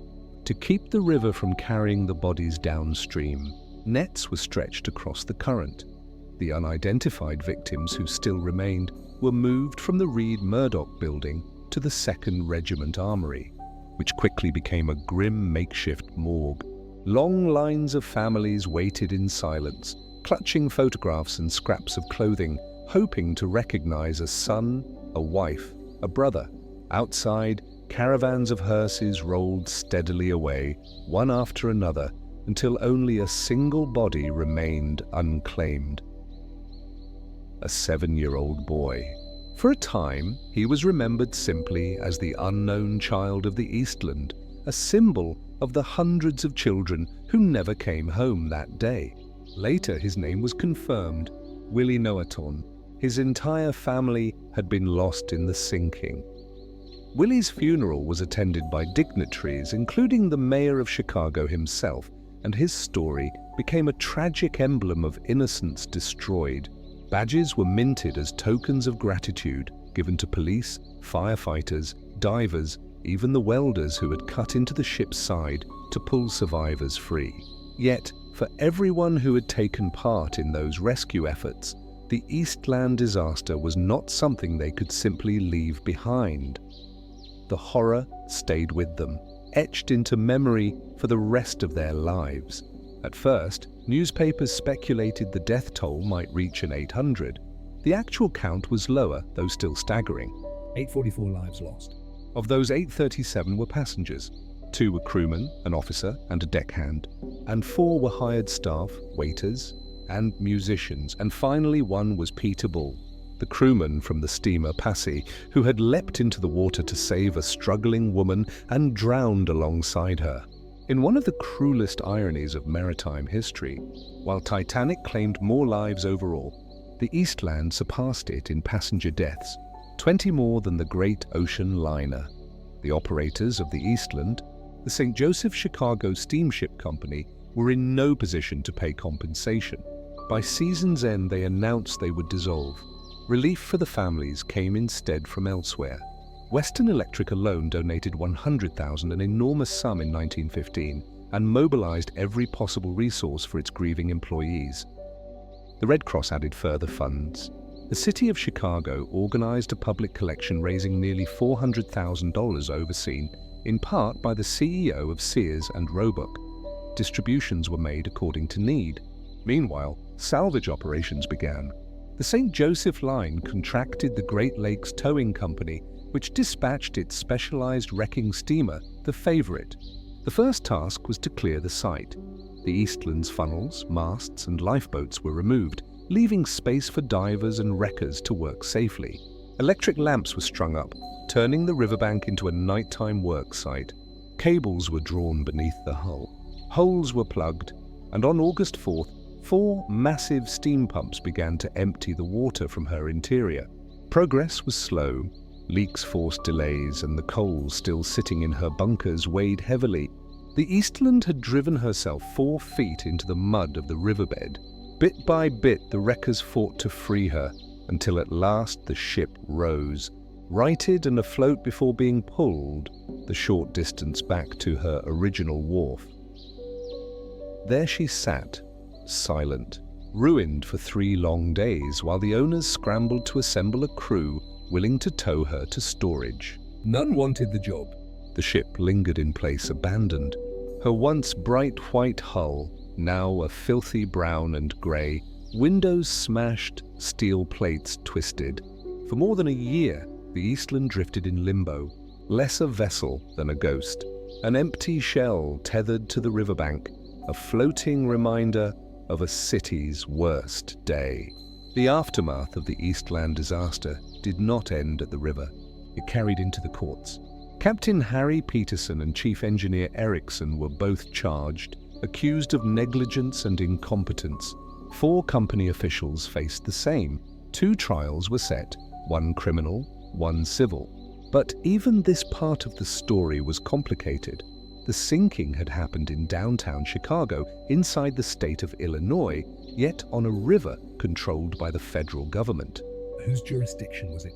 After some debate, the federal government took the lead. Investigators began connecting the dots and saw what many survivors had whispered from the beginning. The Eastland had capsized because of the new federal regulations, requiring more lifeboats on the upper decks. Still, the press insisted on another narrative, blaming the passengers themselves, claiming their movement on deck caused the ship to roll. Then, in a bizarre twist, just before the case went to trial, the federal judge changed the charges entirely. The accusation was no longer negligence. Instead, it became conspiracy, alleging that the crew and owners had intentionally agreed to operate an unsafe ship. The charge was absurd. No one had conspired to sink the Eastland, and without evidence the case collapsed before it ever truly began. For Chief Engineer Erickson, the charges were especially cruel. His actions had been within reason based on the information he had. He was never told that the new lifeboats and rafts on the upper deck were far beyond what the ship's design could safely carry. He likely did not even know about the concrete that had been poured onto certain decks, further raising the center of gravity. Had the case against him gone forward, most historians agree he would have been acquitted, but the damage was already done. Photographs taken just 3 years later show the toll the disaster left on him. His face had aged decades in the span of a few years. The stress and guilt ate away at his health until he finally died of heart disease. Not long after, another indirect casualty of the Eastland. And yet, for reasons never fully explained, the government chose not to pursue criminal charges against Captain Peterson, despite the fact that the case against him was strongest of all. He had failed to take the precautions that could have stabilized the ship. He had failed to order an evacuation when there was still time. When the trial began, Peterson committed outright perjury, lying under oath, claiming he had instructed Erickson to fill the ballast tanks in preparation for the crowd. Outside the courtroom, however, Peterson publicly admitted the truth. He had known the tanks were empty because that was standard procedure at the start of boarding. The lack of criminal prosecution against him crippled the civil suits as well. With Peterson shielded, there was little chance for the victims' families to hold him accountable. In the end, all criminal charges were dismissed. The civil trial dragged on, stretching into the 1930s before finally closing.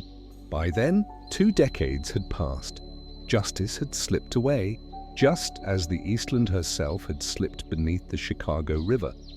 Not long after, in 1939, Captain Harry Peterson died, taking with him the unanswered questions of what he could have done differently on that grey July morning. In the days after the Eastland was raised from the Chicago River, her twisted hull was put up for auction. Only 2 bidders appeared. One saw her as nothing more than a coastal freighter. The other, Captain Edward Evers, had a very different vision. He wanted to turn this disgraced ship into a naval training vessel. In the end, Evers won the bid, paying $46,000, money that was supposed to go to the victims' families, ultimately meant little. The costs of the auction had consumed nearly all of it.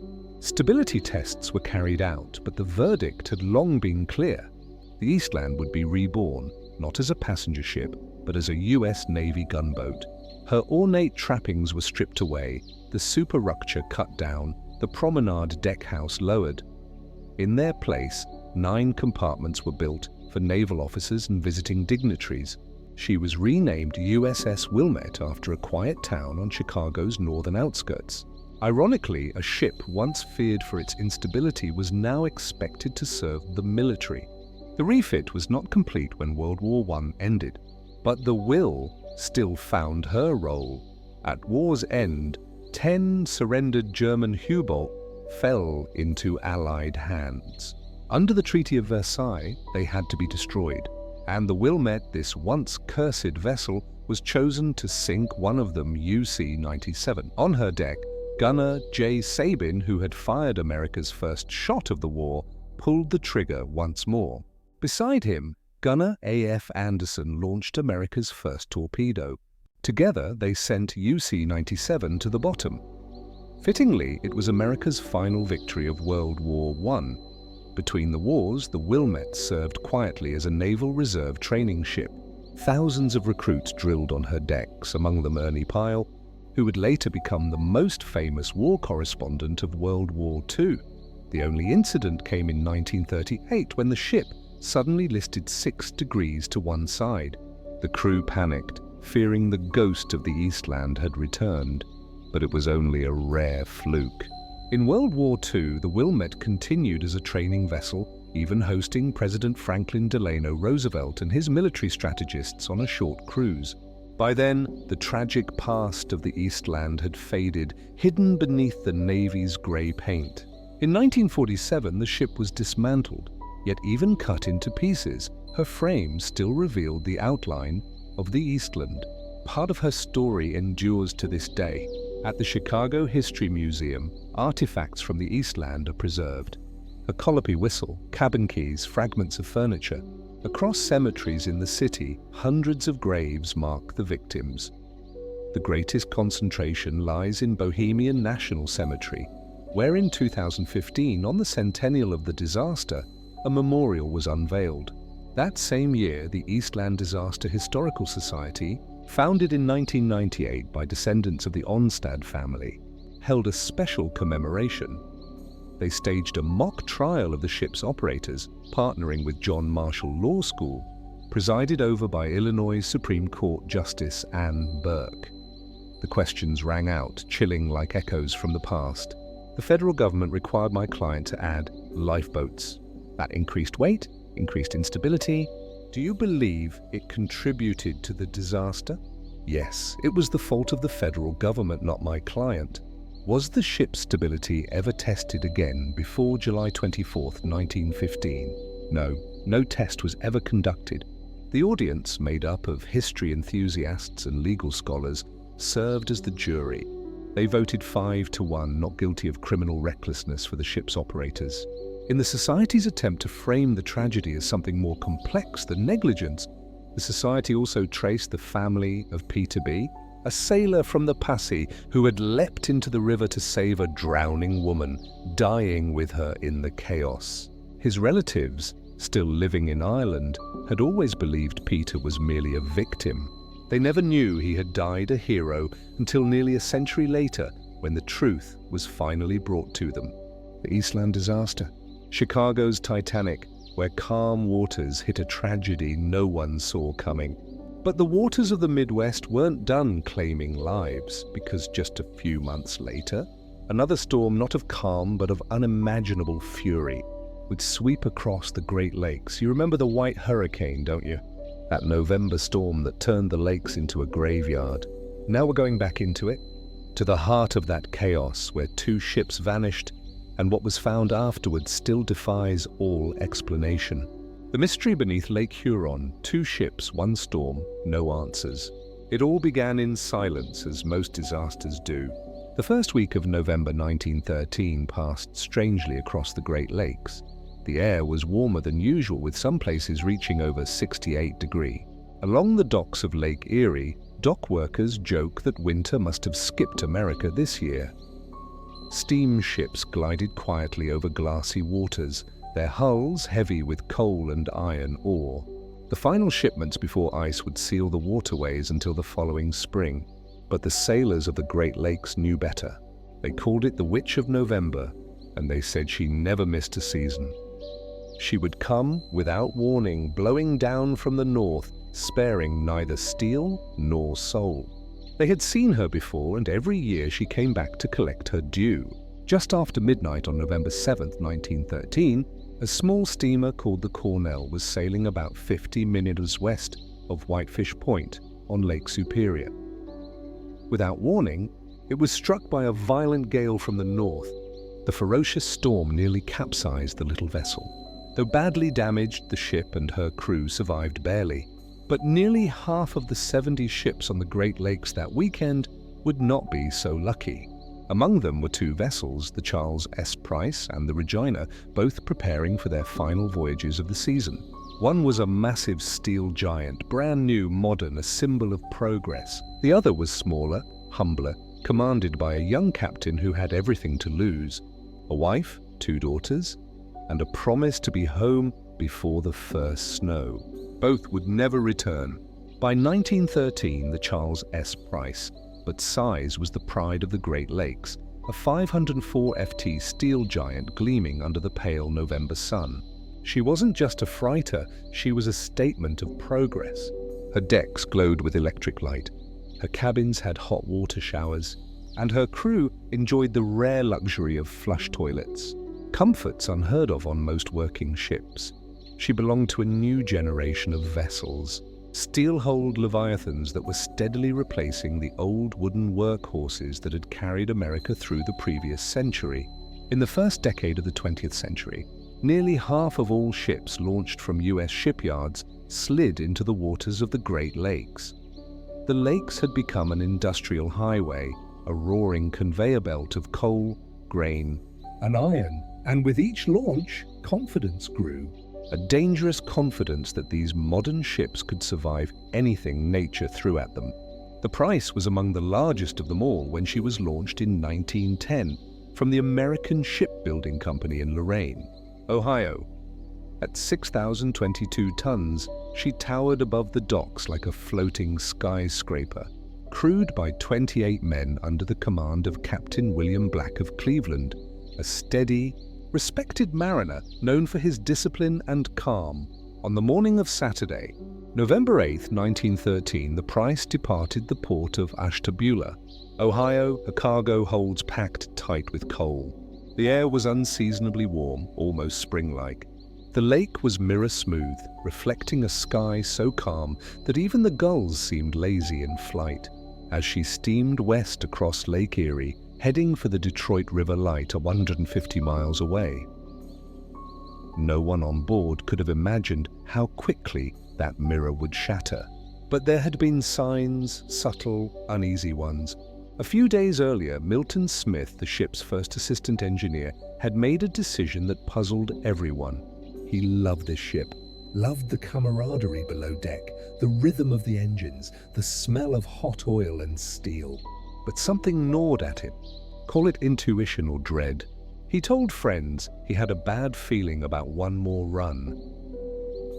Captain Black urged him to stay just one last voyage before winter shut down, but Smith refused. On Wednesday, November 5th, he packed his duffel, shook hands with the crew, and walked down the gangplank for the last time. 3 days later, the Price sailed without him. Whether the rest of the crew felt that same chill of foreboding, no one will ever know. What is known is that Stuart Herbert Jones was feeling quite the opposite. For him, this run felt safe enough to bring his wife aboard, a rare privilege for a freighter, and she spent her time helping him prepare meals in the galley. It would be her first and last voyage on the Great Lakes. While the Price moved west on Lake Erie, another ship was preparing to head north. The Regina, a Canadian package freighter of humbler size but equal spirit. Launched in 1907 from the shipyards of Dumbarton, Scotland, the Regina measured 249 ft long, 42 feet across the beam, and weighed just under 2,000 tons. She wasn't built for ore or coal, but for everything else: canned goods, timber, machinery, even barrels of whiskey bound for lumber camps along the northern shore of Lake Huron. Her single triple expansion engine was old-fashioned but reliable. At her helm stood Captain Edward McConey, a 34-year-old mariner whose whole life had been spent on these waters. The Regina was his first command, and his pride. He had a wife, Amanda, and 2 daughters waiting at home. Aylin just 2 years old and Amy 7. Mankey had promised them he'd be home before the real snow arrived. On the morning of November 8th, while the storm already raged over Lake Superior, the Regina was still safely tied up in Sarn, Ontario, loading her mixed cargo. McConey had no idea how bad things were getting farther north. Communications had gone silent. Telegraph and telephone lines across Michigan and Wisconsin were down, snapped like threads under heavy snow and ice. No warnings could reach the captain still operating on Lake Huron. By the time the Price cleared the Detroit River Light that evening, the wind had begun to change. The air grew colder. The sky turned heavy and dark, the kind of darkness that feels thicker than night itself.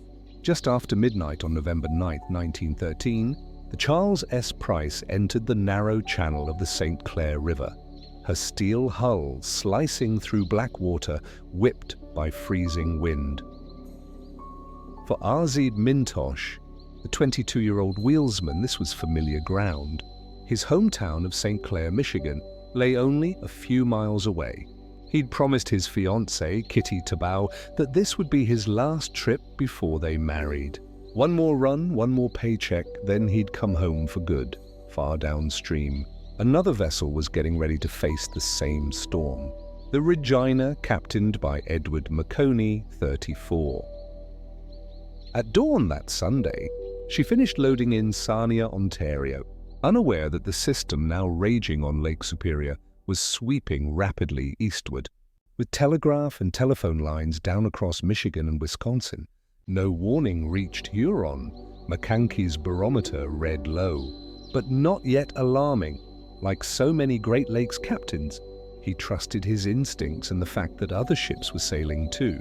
By the time daylight broke, both ships were moving north toward open Lake Huron. The Price, ahead by several hours, battled worsening gusts as she cleared the mouth of the river. The Regina followed her track. On shore, observer Denny Lynn watched McConey's smaller freighter push off into the grey. He later recalled she looked dangerously top-heavy. Her deck loaded with long metal pipes stacked above the rails. A bad sign, he said, like she was built to catch the wind. At first, it looked manageable. November storms were brutal but familiar. The men of the lakes had seen plenty. Yet, just after noon, the weather turned mean. The wind shifted. The temperature crashed. Snow began to fall sideways. On the Price, Captain William Black ordered full steam ahead toward the relative shelter of the Detroit River, hoping to outrun what he believed was just another gale. But within hours, the storm exploded into a blizzard. The waves rose higher than the pilot house windows, and the lake surface turned white with foam. Black made a fateful choice: turn back south, a maneuver that meant putting the ship broadside to the wind. For minutes, that must have felt like hours. The Price rolled violently before her engines caught the turn. She was heading back toward home, but the storm was faster. South of her, Captain McCankie was fighting the same decision. His smaller Regina was now being hammered by 70 mph winds and waves that broke across her deck. When the barometer plunged again, he knew this was no routine gale. He spun the wheel. Hard to port. The freighter heaved sideways, groaning under its own cargo. For a moment, it seemed she would roll, but she steadied. Now both ships, the Price and the Regina, were running for their lives, their wakes converging toward the southern reaches of Huron. Ice, thick and fast. The vents to the boiler rooms froze shut, starving the engines of air. Crews couldn't go topside to chip it away. Visibility was gone, the world reduced to roaring wind and white void. The lightship 26, which marked the entrance to Port Huron, had already broken free from its anchor chain and drifted off course. The only remaining guide was the Fort Grachet lighthouse, where keeper Captain Kimmel and his wife worked frantically through the night to keep the lamp lit while waves smashed against the tower. From the lantern room, through sleep-blurred glass, they saw faint glimmers, ship lights bobbing violently on the horizon. One of them might have been the Price, only miles away, searching desperately for the river mouth that could save her. She never found it. Farther north, the Regina was faring no better. Near Port Selac, McConey felt a sickening thud beneath the deck. The ship shuddered. She'd hit bottom, a second impact followed, then a third. Somehow, she lurched forward into deeper water, but the hull was wounded. Water poured in. He dropped anchor, directing every ounce of steam power to the pumps. Within minutes, he realized it wasn't enough. McCankie gave the order to abandon ship. In freezing wind and total darkness, his crew lowered 2 lifeboats. At least one got away. The captain stayed behind, alone in the wheelhouse of his first command. He reached up, seized the whistle cord, and pulled. A long, unbroken note wailed across the lake, a plea that carried all the way to shore. People in nearby towns heard it through the storm, but could do nothing out there in the white fury. The Regina's survivors rowed blindly toward a coast they could not see, while their ship vanished into the snow. By dawn, the lake had gone quiet again. But in those 4 hours, Lake Huron had swallowed 8 ships and 178 souls. Across all 5 lakes, 12 vessels were gone with every man aboard, and more than 273 sailors were dead. When the rescue tug Sarnia City ventured out. On November 10th, Captain Eli found nothing at first, just broken grey water and drifting ice. Then in the distance, he spotted a shape. The upturned hull of a steel freighter floating like a corpse. Newspapers called it the Mystery Ship. Its nameplate lay hidden below the surface, and many assumed it was the Regina. The next day, debris washed ashore at Port Franks, Ontario. Splintered lifeboats, scattered cargo, and frozen bodies. One Regina lifeboat carried 3 men, all dead of exposure. Nearby lay the bodies of 7 sailors from the Price. Among them was the Regina's wheelsman, Walter McInnes, identified only by a letter from his mother. Be a good boy. Then came the strangest discovery. John Groundwater, chief engineer of the Price, was found wearing a life belt marked Regina. The confusion deepened. How could crewmen from 2 ships lost miles apart wash up together? Had the vessels collided? Had one tried to rescue the other, when divers finally reached the wreck, they solved part of the mystery. It was indeed the Charles S. Price resting upside down with no sign of collision damage. 2 salvage attempts failed and the ship was declared unreoverable. The rest remained speculation. Some believed one ship had come to aid the other, taking survivors aboard before being lost herself. Others whispered darker theories that bodies were looted before being reported, their life belts switched for valuables. No one could prove either story. For more than 70 years, the Regina lay missing. Then in the summer of 1986, divers found her 3 miles offshore between Port Sillac and Lexington, Michigan, lying upside down in 80 ft of water. She had clearly struck bottom multiple times, dropped her anchor, and launched both lifeboats. Only one had survived intact. There was no evidence she ever collided with the Price. But the wreck revealed something else, a glimpse of her captain's final moments. After sending the distress signal, Edward McCunkie had likely retreated to his cabin and waited in darkness as the ship went down.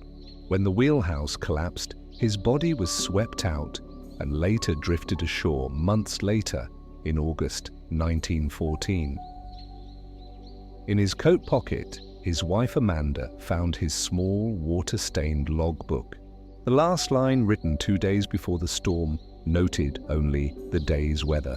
It was the calm before the white death. But the white hurricane was only the beginning, because just 5 years earlier, another giant of the lakes had vanished without a trace. No wreck, no survivors, no answers. Its name was the DM Clemson, the horrifying mystery of the DM Clemson. It began with a phone call. In late November 1908, Chief Engineer John J. McCoy stood in the telegraph office of Lorain, Ohio, holding the receiver a little too long. His wife had recently passed away, leaving his 2 small children in the care of their young housekeeper. The DM Clemson, one of the largest and best-equipped freighters on the Great Lakes, was preparing for her final voyage of the season. A routine run before winter sealed the lakes in ice. But McCoy couldn't shake the feeling that something was wrong. He had already called home once that week, but before departure, he called again, this time to repeat his instructions, as if the words themselves might protect his children if he never came back. It would be the last time anyone heard his voice. The DM Clemson, completed in 1903 at the Superior Shipbuilding Company in Wisconsin, was a steel-hulled Leviathan 468 ft long, 52 ft across, and 5,531 tons gross. She represented the new industrial age of the Great Lakes, the era when iron replaced oak, when wooden ships gave way to the power and permanence of steel. At the dawn of the 20th century, half the ships launched in U.S. shipyards sailed these inland seas. By 1908, the Great Lakes were the beating heart of American industry, carrying iron ore south from Duth to the steel mills of Ohio and Pennsylvania, and returning north, loaded with coal to feed the furnaces. The pressure on captains and crews was enormous. Every extra ton meant profit. Every extra voyage before freeze-up meant a season's success or failure. The DM, Clemson's captain Sam Chamberlain, a veteran with 3 decades on the lakes, knew these waters better than most. He'd faced storms that had torn lesser ships apart and believed his vessel could handle almost anything Lake Superior could throw at her. She was powered by 2 Scotch Marine boilers driving a 1,800 horsepower triple expansion steam engine. Not overpowered by modern standards, but reliable. Still, the ship had already earned a reputation as a survivor. Just 3 years earlier, in September 1905, the Clemson had nearly gone down in a 4-day gale. When she finally limped into 2 harbors, she was listing 4 ft to port, her deck half submerged, hatches missing, but alive. Old sailors muttered that she'd used up one of her lives that week. By November 20th, 1908, the weather on Lake Superior was already turning bitter. Ice crusted the docks of Duth, and foremen hurried to load the last cargoes of ore before the freeze. At dawn, the DM Clemson departed the harbor. Her holds heavy with 8,000 tons of iron ore bound for Ashtabula, Ohio, the first leg of a 1,000-mile journey that would close out the season. Within hours of clearing the harbor, she ran into a violent gale from the northwest, one of the worst Captain Chamberlain had ever seen. Waves rose like walls, hammering the ship's stern, flooding the deck and shattering skylights over the engine room. Spray froze instantly, encasing everything, ladders, rails, rigging in ice. Inside the pilot house, frost built up so thick that Chamberlain ordered second mate Charles Woods to smash the glass with a fire axe just to see ahead. For 2 days, the Clemson fought through the storm, barely making headway, but she held together. When the skies finally cleared, the battered freighter limped eastward, covered in a frozen shell of white. She arrived at Sault Ste. Marie, her hull encased in several tons of ice. The crew spent hours hammering it away with crowbars and hammers before continuing toward Ashtabula. By the time she arrived, it was Thanksgiving week, and the ship looked like a ghost carved from ice. In the rain, while unloading, Captain Chamberlain carefully inspected the hull. Despite the pounding she had taken, the steel plates showed no cracks, no popped rivets. "She's a solid ship," he told his officers. The words would echo back in tragedy. On Thanksgiving Day, November 26th, the docks were quiet. Most crews had gone home. But aboard the Clemson, chief cook, Bert Baylor, prepared a feast for his men. Roast turkey, duck, ham, mashed potatoes, pumpkin pie. The kind of meal they might have shared with their families if they weren't trapped in the long grey season. That night, as the men joked and ate below deck, a few decided it would be their last voyage. 2 young sailors approached First Mate McLody the next morning and asked to quit. They'd survived 1 near-death storm already and swore they'd never tempt fate again. Melody paid them off and went ashore to find replacements. On a street corner near Eerie Avenue, he met Arthur Burkhart and James Grayton, 2 fresh-faced high school graduates desperate for work. They gladly signed on, unaware they were stepping into one of the darkest chapters in Great Lakes history. That same afternoon, Cook Baylor stopped by a hardware store owned by his friend Frank Gear, asking to borrow $5, a trivial sum, but he offered his brand new raincoat as collateral. "I'll pick it up when I'm back in spring," he promised. He never returned. That evening, the DM Clemson blew her long farewell whistle and slipped out of Lorraine Harbor, bound for the north. The air was cold and still. It would be her last quiet night. By the time the DM Clemson reached Sault Ste. Marie, at 9:30 a.m. on December 1st, 1908, winter had already taken hold of Lake Superior. Ice glazed the locks and the wind off Whitefish Bay cut like broken glass. As the big freighter entered the channel, an old captain standing on the pier, Alan Masters, retired, but still sharpied, watched her glide past. He shook his head and muttered to a dock hand, "That's her second close call. The third will be her last, always is." He wasn't just being superstitious. 3 years earlier, the Clemson had nearly gone under in a September gale. That first and second close call were already part of her legend. The old man's words would prove chillingly prophetic. South of Sault Ste. Marie, another ship was heading into the same storm path, the J.J. Brown, captained by Frank Chamberlain. No relation to Sam, the Brown was newer, shorter, and running light. Its holds empty after delivering a late-season cargo. Frank knew the danger.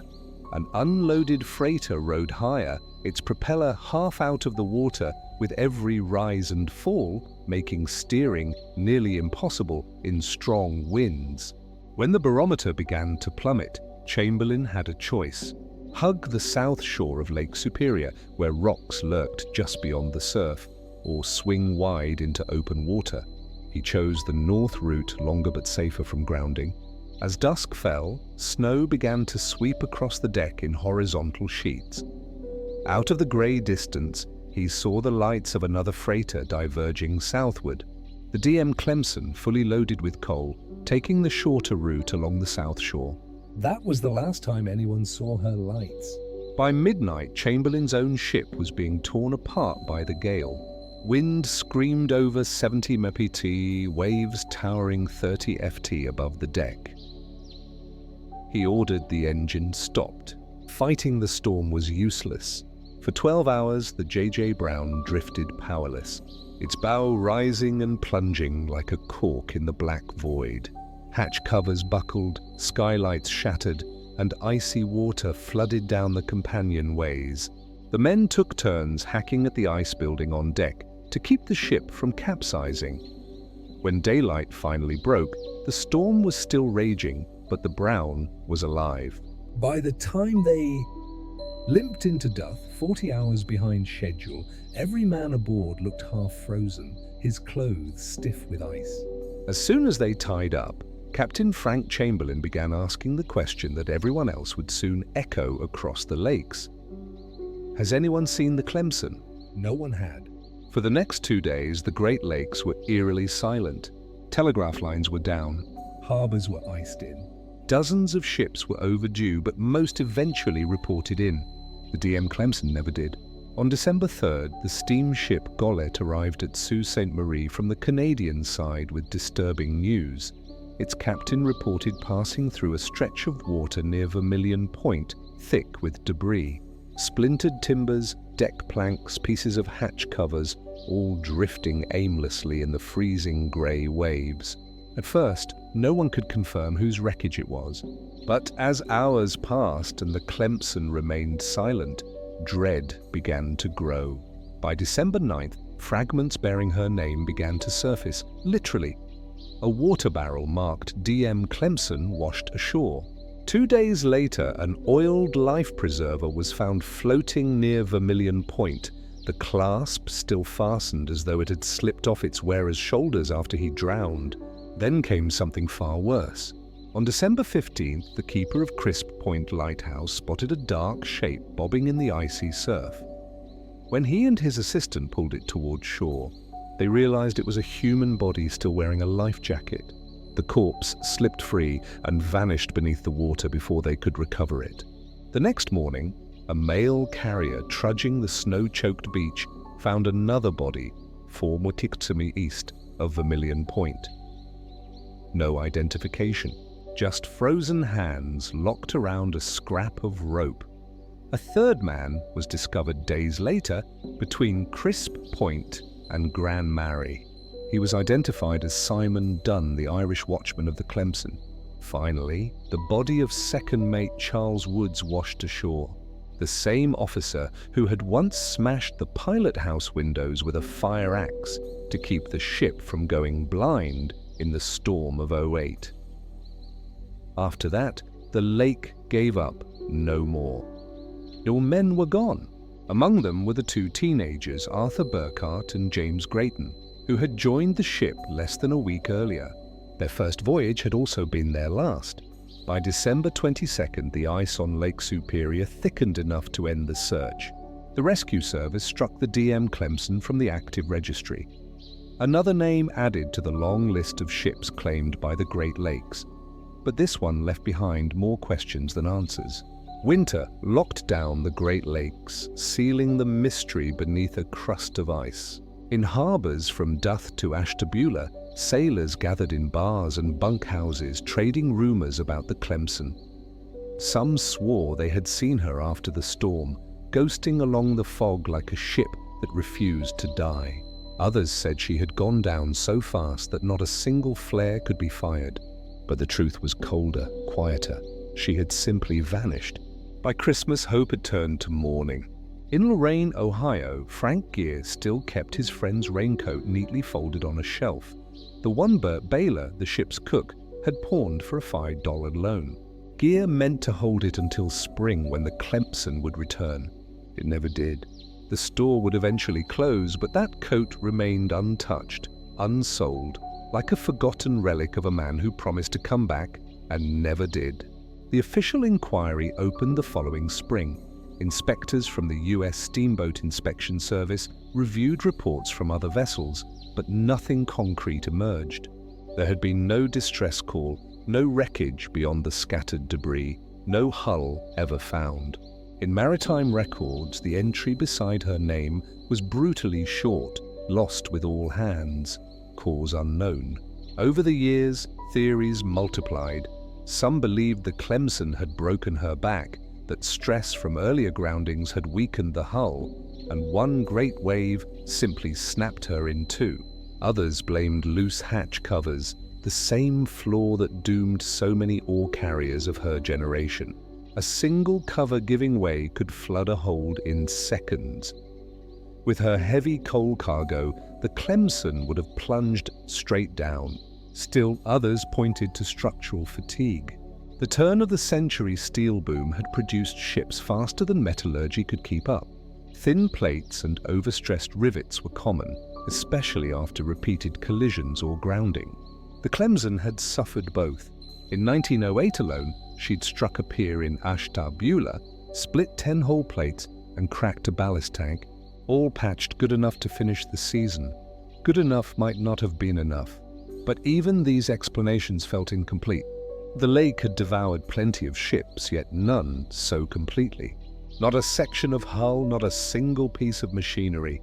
For decades, divers searched every charted wreck site between Whitefish Point and Vermilion, but sonar scans revealed nothing matching her dimensions.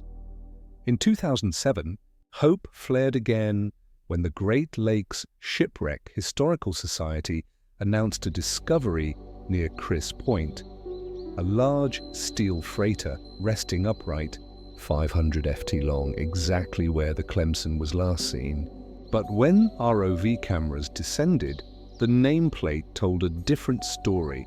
SS Cyprus, lost in 1907, the Clemson remained missing. Today, she is one of the largest unfound wrecks on the Great Lakes, a 468 ft ghost lying somewhere in the cold black of Lake Superior, beneath layers of silt and silence. Modern sonar surveys estimate there are over 6,000 wrecks on the Great Lakes, but even among them, the Clemson's disappearance stands apart. Not because she sank, but because she erased herself every November as the winds rise over Superior and snow begins to drift along the docks of Duth. Some still claim to hear the faint echo of a ship's whistle rolling through the fog. A single unbroken note that vanishes as quickly as it comes. Maybe it's just the wind. Or maybe it's the Clemson calling home one last time. The Great Lakes have a long memory.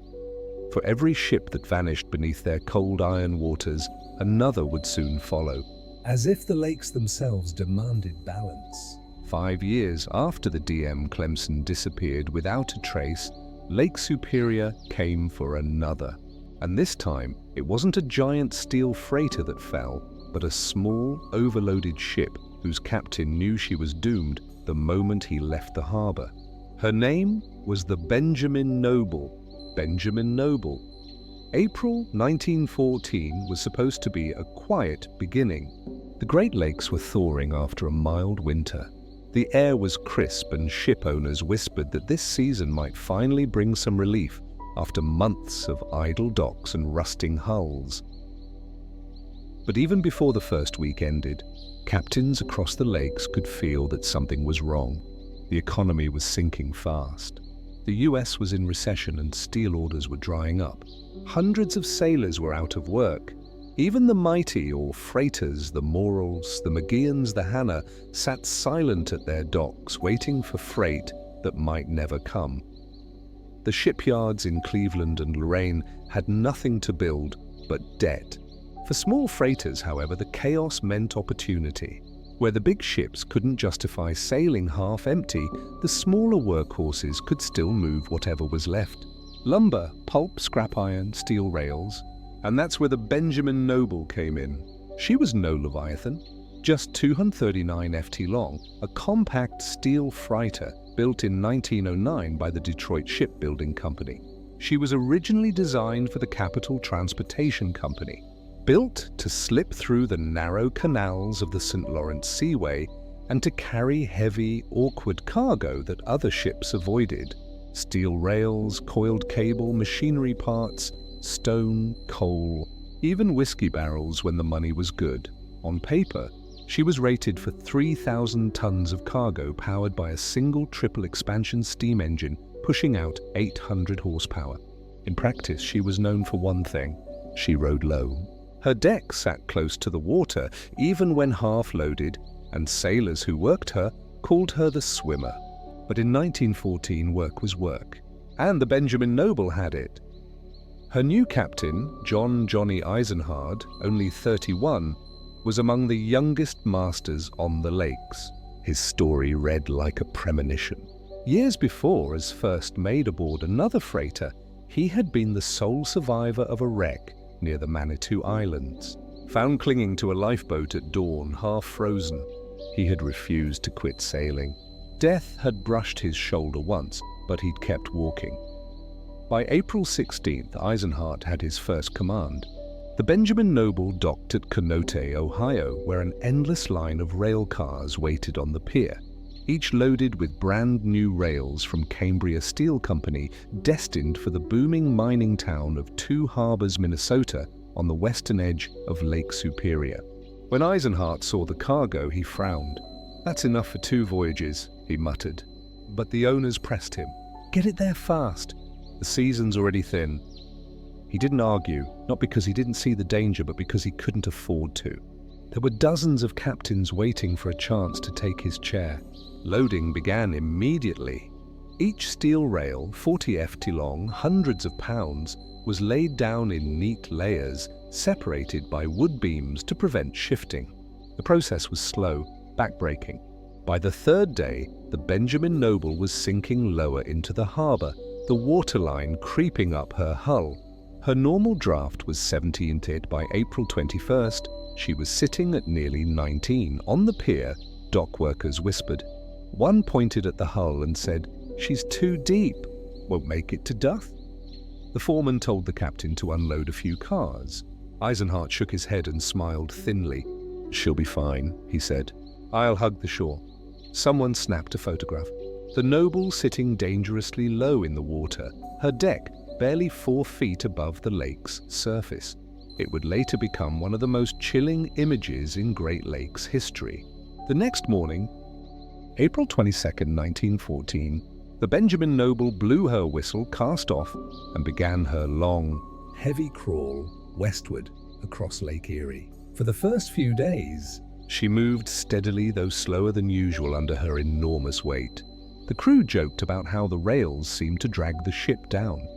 Chief Engineer A.C. Coa, a sturdy man from Port Clinton, Ohio, worked alongside his brother Joel and his son Frank, both oilers, in the engine room. The Cozas had made this run for years, 3 generations of men who lived and died by the rhythm of the Great Lakes. The weather was calm. Spring had come early that year, and the lake shimmered under a pale blue sky. Eisenhart seemed to relax. When they reached Sault Ste. Marie, the gateway between Lakes Huron and Superior, he mailed a letter to his sister. In it, he confessed, "We are deep in the water, deeper than I've ever seen. I pray for calm." It was the last letter he ever wrote. By the time the Benjamin Noble cleared the Soo Locks and entered Lake Superior, the flags behind her had already turned red. Storm warnings were being raised at every station from Whitefish Bay to Duff. But Eisenhart never saw them. He was too far out, too deep into the lake, and too committed to turn back. Following several miles behind was another freighter, the Norwalk, commanded by Captain Frank Goodrow. Like the Noble, she was small, just a few feet longer, but she carried a lighter load of lumber and rode higher in the water. The 2 ships traveled within sight of each other for hours, grey silhouettes moving west into worsening skies. By late afternoon on April 25th, the air had changed. The horizon vanished behind a wall of fog. The barometer in Eisenhart's cabin dropped hard, the needle shaking like a live thing. The wind shifted from the south to the northwest, then roared full force from the northeast. Within minutes, rain turned to sleet. Sleet turned to heavy, blinding snow. The storm had arrived, a brutal nor'easter that Noah would later record as one of the fiercest April gales ever to strike Superior. Inside the wheelhouse, visibility fell to 0. Waves struck the Noble stern with crushing force, shoving her forward faster than her engines could manage. The 800 horsepower steam engine screamed under the strain. Each impact sent shutters through the hull. Below deck, Chief Engineer A.C. Koza and his son fought to keep the boilers steady. The propeller kept lifting out of the water as the ship plunged through the swells, causing the engine to race wildly. They throttled down again and again, but the lake showed no mercy on the Norwalk. Captain Goodrow watched as the smaller, heavier Noble struggled to climb the waves. The Norwalk rode the crests. The Noble ploughed through them, vanishing for long moments before reappearing, half buried in spray. Her deck was nearly awash. "She's too deep," Good muttered to his first mate. "She's taken it over the bow." That night, as the storm intensified, wind speeds surpassed 60 mph along Minnesota's North Shore. In Duth, trees snapped, power lines came down, storefront windows shattered. The coal-loading trestles at the OR docks collapsed under the gusts. And most critically, the southern pier light at Duth Harbour, the beacon guiding ships into the narrow canal, was extinguished, smashed by a rogue wave. Without that light, the harbour became a trap. At 3 a.m. on April 28th, Captain Milan of the massive Daniel J. Morrell fought his way through the same tempest near Knife Island. West of the Apostle Islands, through sheets of snow, he saw two sets of lights struggling against the wind. One of them, smaller, lower, was taking water fast. Then just as he raised his binoculars, one light vanished. Milan thought it had been swallowed by a squall. He didn't know it then, but he had just witnessed the final moments of the Benjamin Noble. By dawn, the Norwalk limped into Duth Harbour, battered but afloat. Captain Goodrow stood at the rail, peering back through the snow. He expected to see the Noble's lights following, a faint glow in the grey, but the horizon stayed empty. Hours passed. The storm eased. The sun rose weakly over a city in ruins, and there was still no sign of the Benjamin Noble. That night, a woman named Mrs. John Walker, who lived near Minnesota Point, told police she had watched a ship's lights flickering far offshore. "It looked like she was trying to turn," she said. And then they went out. Moments later, her daughter, living a few blocks away, heard a long, low whistle, a single haunting note carried through the wind. Then silence. The next morning, U.S. Life Saving Service surfmen patrolling the beaches near Minnesota Point found the first signs of wreckage: splintered oars, torn clothing, broken planks, and 3 wooden hatch covers identical to those used on the Benjamin Noble. No lifeboats, no bodies, nothing else. For the first run of the 1914 season, there wasn't even a complete crew list. Somewhere between 16 and 20 men were aboard, Americans, Canadians, and several family members from Ohio. But only 13 names were ever confirmed. Captain John Eisenhart, First Mate George Longley of St. Catharines, Ontario, Chief Engineer Alvin Koza, his brother Joel, his son Frank, all gone. No distress call had been sent. Few ships on the lakes even had radios yet. The Benjamin Noble had gone down without a word. Newspapers across the Midwest ran with headlines like 20 men feared lost on Lake Superior and missing freighter may have hit canal. The missing harbor light was quickly blamed. Some said Eisenhart had reached Duth, seen the darkness where the light should have been, and tried to turn back only to be caught broadside by the waves. Others disagreed. Captain Milan's and Captain Goodrow's sightings placed her miles east of the harbour, still fighting the storm when she vanished. Whatever the truth, the Benjamin Noble never made port. Within days, debris continued to wash ashore, planks from her pilot house, bits of machinery, and fragments of deck fittings stamped with her name. Not a single survivor or body was ever found. By May, she was officially declared lost. Another entry in the grim logbook of Lake Superior. For 90 years, Lake Superior kept her secret. Every spring, when the ice broke and the winds shifted north, ships passed over the spot where she'd vanished, unaware that the Benjamin Noble lay just a few hundred feet beneath their keels. Fishermen called it a dead patch. Calm one minute, turbulent the next, as if something below disturbed the water. Then, on an October afternoon in 2004, a research team from the Great Lakes Shipwreck Historical Society launched a side-can sonar mission off the coast, near Knife Island, not far from where Captain Milan had seen the light vanish in 1914. The sonar trace showed a long, narrow anomaly resting at a depth of 306 FT, exactly where the reports from that night converged. When the first ROV camera descended, the beam of light swept across steel plating buried deep in silt. There it was, the name Benjamin Noble, still faintly legible across her bow.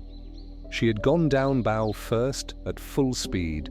The force of the impact carved a 60 FT trench into the lakebed mud. Her hull was half buried, her aft deck house imploded, and her pilot house torn away. The wreck looked as if it had been dropped from the sky.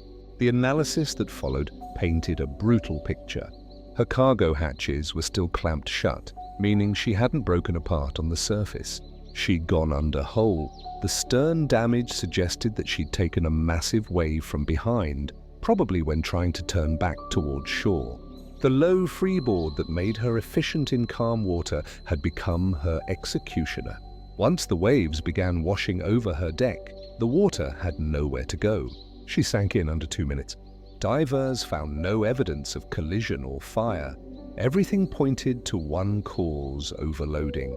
Her manifest had listed 2,900 tons of steel rails, just shy of her rated limit of 3,000. But photographs taken at Canote before departure, the same ones dismissed as exaggeration for decades, now told the truth.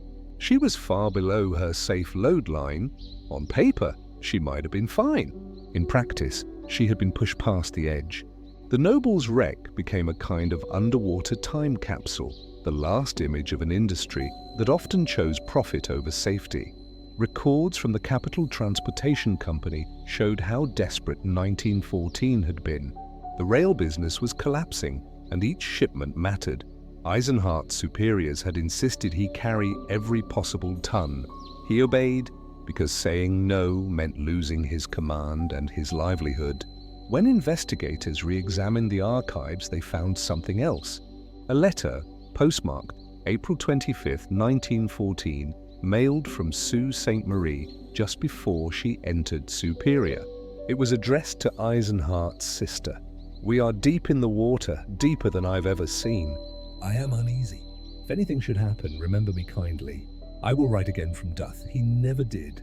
The US Life-Saving Service listed her officially as lost with all hands, because undetermined. But in the decades since the discovery, divers, engineers, and historians have come to the same conclusion. She wasn't doomed by weather alone. She was sunk by a system that refused to listen. Lake Superior had already been warning them for years. The Cypress, the DM Clemson, and now the Benjamin Noble. All steel-hauled, all new, all victims of overconfidence and overload. The Great Lakes didn't care how modern a ship was. They cared how humble her crew and her owners were before the elements.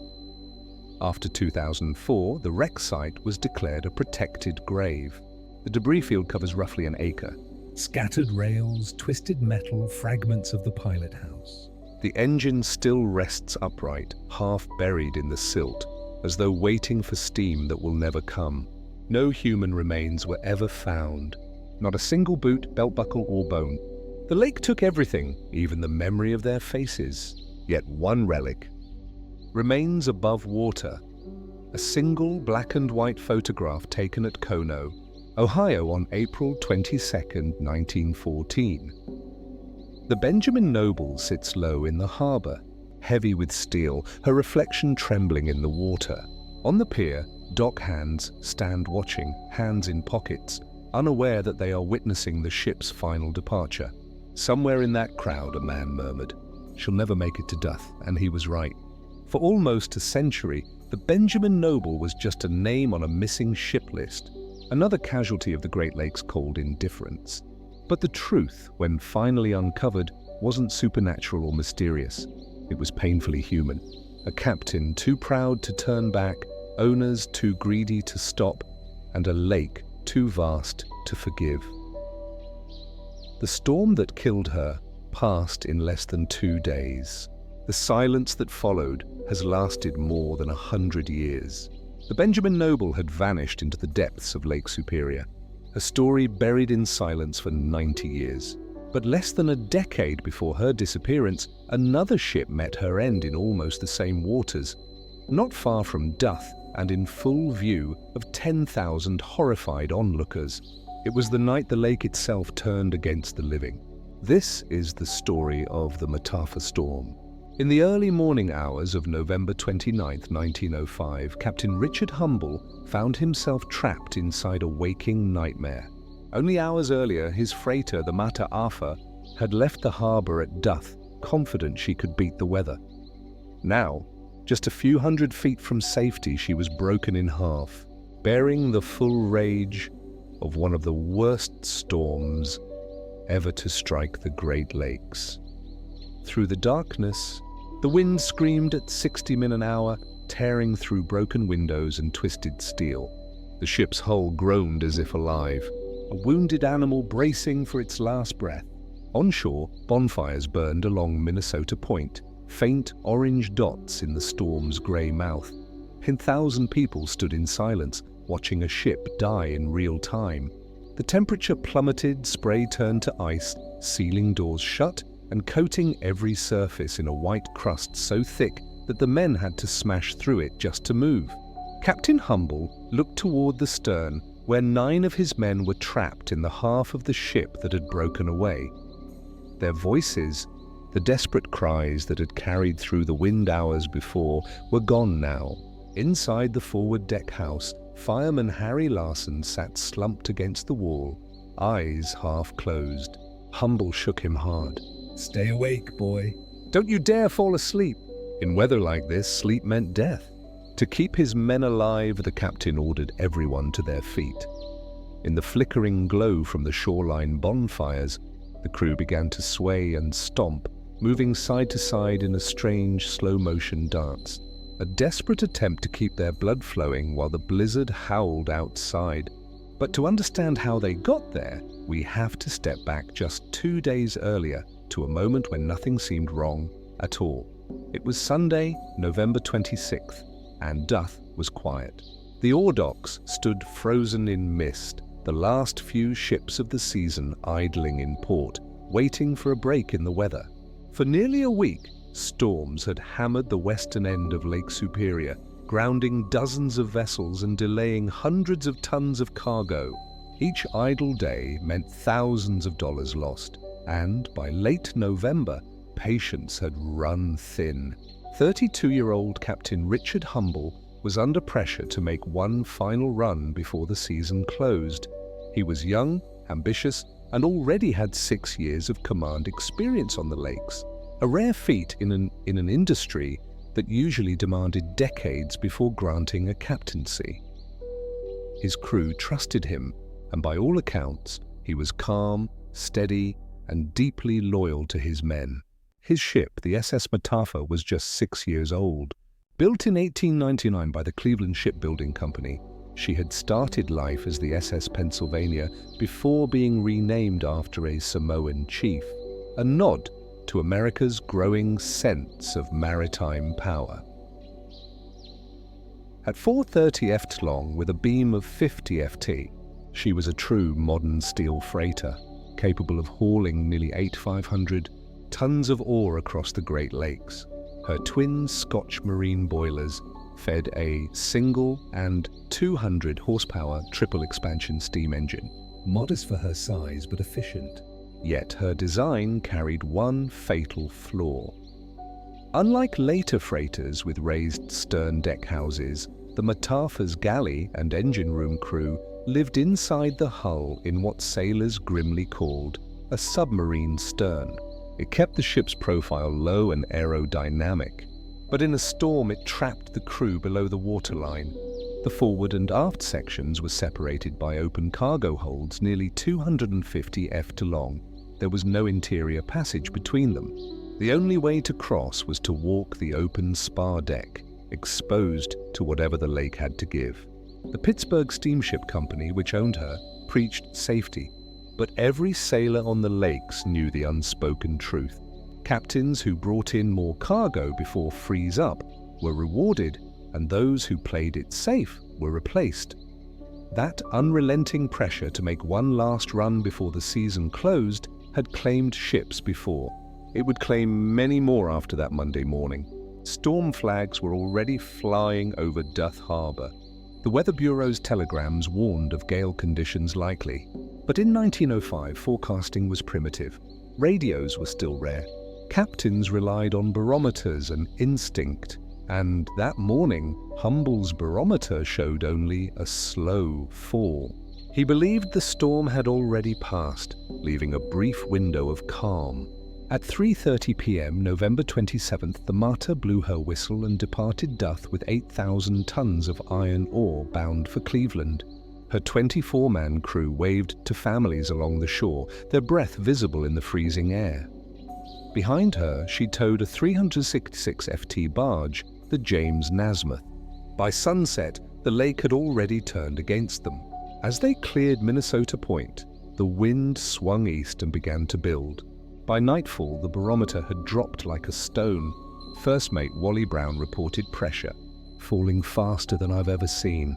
At 7:30 p.m., just off Two Harbors, the snow hit.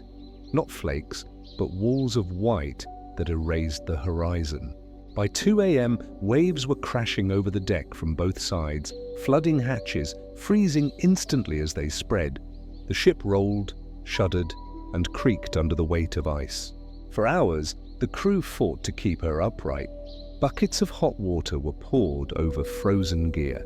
Axes were used to chip ice from the railings. Men worked blind, drenched in sleet. By dawn, Humble knew the truth. They couldn't make headway. The storm was only getting worse. He ordered Chief Engineer Bill Moe to give her everything she's got. They were turning back to Duth. Ahead lay only 20 metres of black water, but it might as well have been an ocean. The plan was simple. Swing the ship around, face the wind, and run for the canal. But with the Nasmyth still in tow, a dead weight with no engine, the maneuver was risky. The towing line groaned, taut as iron as both vessels fought the gale. When the waves began to threaten both, Humble made a decision that would haunt him for the rest of his life. He cut the barge loose. The crew of the Nasmyth watched in horror as their tow line fell slack. Without power, they were alone in the dark. They dropped anchor and prayed. Against all odds, they would survive. The Mataafa, however, would not. By 5 a.m. on November 28th, the wind screamed across the lake at 70 mph. Waves towered 20 ft high, each one smashing over the bow and rolling after like a sledgehammer. The ship's deck hatches began to buckle. The iron ore below shifted with every impact, thousands of tons of weight grinding inside the hull. And yet through it all, Humble pressed forward, steering by instinct through a white void where sky and water had become one. The foghorn at the Two Harbors light wailed somewhere off their starboard side. Too close, too shallow. He made the hardest call of his career. Continue for Duth. If they could just reach the harbor entrance, they'd live. But fate and Lake Superior had other plans. By dawn on November 28th, the storm had turned biblical. The Marta was now barely 20 meters from Duth, so close that her crew could almost imagine the harbor lights beyond the snow. But between them and safety stood the full, merciless power of Lake Superior in late November. The barometer had bottomed out at 28.4 in a pressure drop meteorologists later compared to a tropical cyclone. Winds gusted to 70 mph. Waves stacked like black cliffs and spray froze the instant it touched steel. The crew had to beat the ice off the deck with hammers. The air temperature had fallen to 12, but it's 11 degrees. Each breath burned. By 6th Hog AM, the Marta was limping south, engines pushing full power. Captain Richard Humble stood at the wheel, eyes fixed on the faint outline of the Duth Ship Canal. If they could only make it through the 2 stone piers, they'd be safe. But to enter the canal, the ship would have to turn broadside to the waves, and that on a morning like this was suicide. Still, Humble made his choice. He would go for it. At 8:00 a.m., the foghorn on the North Pier sounded through the storm. one long, hollow cry. Moments later, a monstrous wave struck the Mata broadside. Her stern lifted, her bow drove down, and her keel scraped the lakebed with a sound like tearing metal. The impact snapped her rudder clean off and drove her starboard side into the north pier. The next wave slammed her into the south pier. Captain Humble shouted for more power, but down below, Chief Engineer Bill Moe yelled back through the speaking tube, "It's all up, boys!" The engines jammed. Water poured through broken hatches. In the next instant, she drifted sideways across the channel entrance and grounded hard, perpendicular to the shore. There she stayed, trapped, broken, and defenseless while the storm tore her apart. At 9:02 a.m., with waves now topping 25 ft, the ship split open at hatch number 8. The massive freighter cracked clean in two. The bow section, where Humble and 14 men were trapped, remained upright. The stern, where 9 men lived, the engineers, firemen, and cooks sagged downward, flooding rapidly through the submarine quarters. On shore, residents of Duth poured out of their homes, staring in horror. The Mataafa lay just 300 ft from the beach, close enough that they could hear voices through the wind. "Help us!" someone shouted. Then another. But the surf was too violent. Even the life-saving service crews at Minnesota Point couldn't launch a boat. By noon, the beaches were lined with people, over 10,000 according to the Duth News Tribune. They lit bonfires to stay warm and to signal the men aboard. Flames flickered in the blizzard, reflecting off the frozen hull. From shore, the scene looked like a living painting. Fire and ice, storm and silence. Inside the broken ship, the men fought to stay alive. At the stern, second mate Herbert Emmy realized the men below were doomed if they didn't reach the bow. He tied his scarf tight, waited for a lull, and crawled out onto the open spar deck. 250 ft of ice-slick metal separating him from safety. He timed the waves. When one crashed over, he flattened himself against the deck. When it passed, he scrambled forward, crawling on all fours, gripping the steel rails with frozen hands. After 4 waves, he made it to hatch number 2, where first mate Wally Brown pulled him in. 2 more men followed. Porter, Fred Saunders, and fireman Charlie Byrne, both cheered by the crowd on shore as they crossed. Then came Thomas Woodgate, a massive fireman known for his strength. He stepped out, crouched low. 1 wave hit, then another. He held fast. The 3rd wave took him overboard. He clawed his way back. The 4th smashed him into the steel plating, splitting his head open. Somehow, he crawled back onto the stern. He would not try again. Below, Chief Engineer Bill Moe nearly attempted the crossing, but when he saw Woodgate collapse, he stopped. "It's no use," he said. "The lake will have us all." By 1 kpm, the life-saving service finally arrived, led by Murdoch Mlennon and his crew from the Duth station. They had already been rescuing another grounded freighter, the RW England, 2 miles down the coast, and by the time they reached the Mata, the surf was too heavy to launch their surf boats. They tried the Lyle gun, a small cannon that fired a rescue line across the water, hoping to rig a breeches buoy, a rope system to haul survivors one by one to shore. Every shot missed or froze solid. Lines that reached the ship turned to ice within minutes. Captain Humble shouted across the water, his voice breaking, "Save the men in the stern." They can't last, but the rescuers could do nothing. By 10:10 p.m., after 5 hours of failed attempts, they were forced to wait until morning. The night that followed was one of the coldest on record. The wind chill dropped below 20-29 Dega. Inside the forward section, Humble gathered his 15 men in the captain's quarters, the only space still partly dry. The doors were gone, the windows blown out. Ice hung from the ceiling like daggers. They took turns dancing in place to keep from freezing. When exhaustion set in, Humble did something desperate. He smashed apart his bathtub, filled it with splintered wood, and poured in kerosene scavenged from lanterns. He struck a match. A small flame flickered to life, The men huddled close, their breath clouded in the smoke. The bathtub stove, a last spark of human defiance, kept them alive until dawn. At 7:30 a.m., November 29th, the storm finally began to ease. Out through the shattered window, Humble saw a lifeboat rowing toward them. 6 men from the life-saving service fighting through the remaining surf. He smiled for the first time in 24 hours. Then he turned toward the stern. Nothing moved. No voices, only ice. The morning of November 29th, 1905, broke grey and bitterly cold. The wind had died, but Lake Superior still heaved with the aftershock of the storm. Waves rolled over the shattered Mataafa, washing red with iron ore from her broken holds. The once proud freighter now lay in 2 pieces, her stern halves submerged, her bow still clinging stubbornly to the shallows of Duth's North Pier. From the beach, people watched in silence as the lifeboat from the U.S. Life-Saving Service struggled toward the wreck. Each stroke through the ice-strewn water was a battle. The rescuers had already been awake for 40 hours straight. When they finally reached the wreck, they hauled the first survivors over the gunwale. 7 men frostbitten and dazed, but alive. Captain Richard Humble and First Mate Wally Brown were among them. As soon as they reached shore, Humble insisted on going back.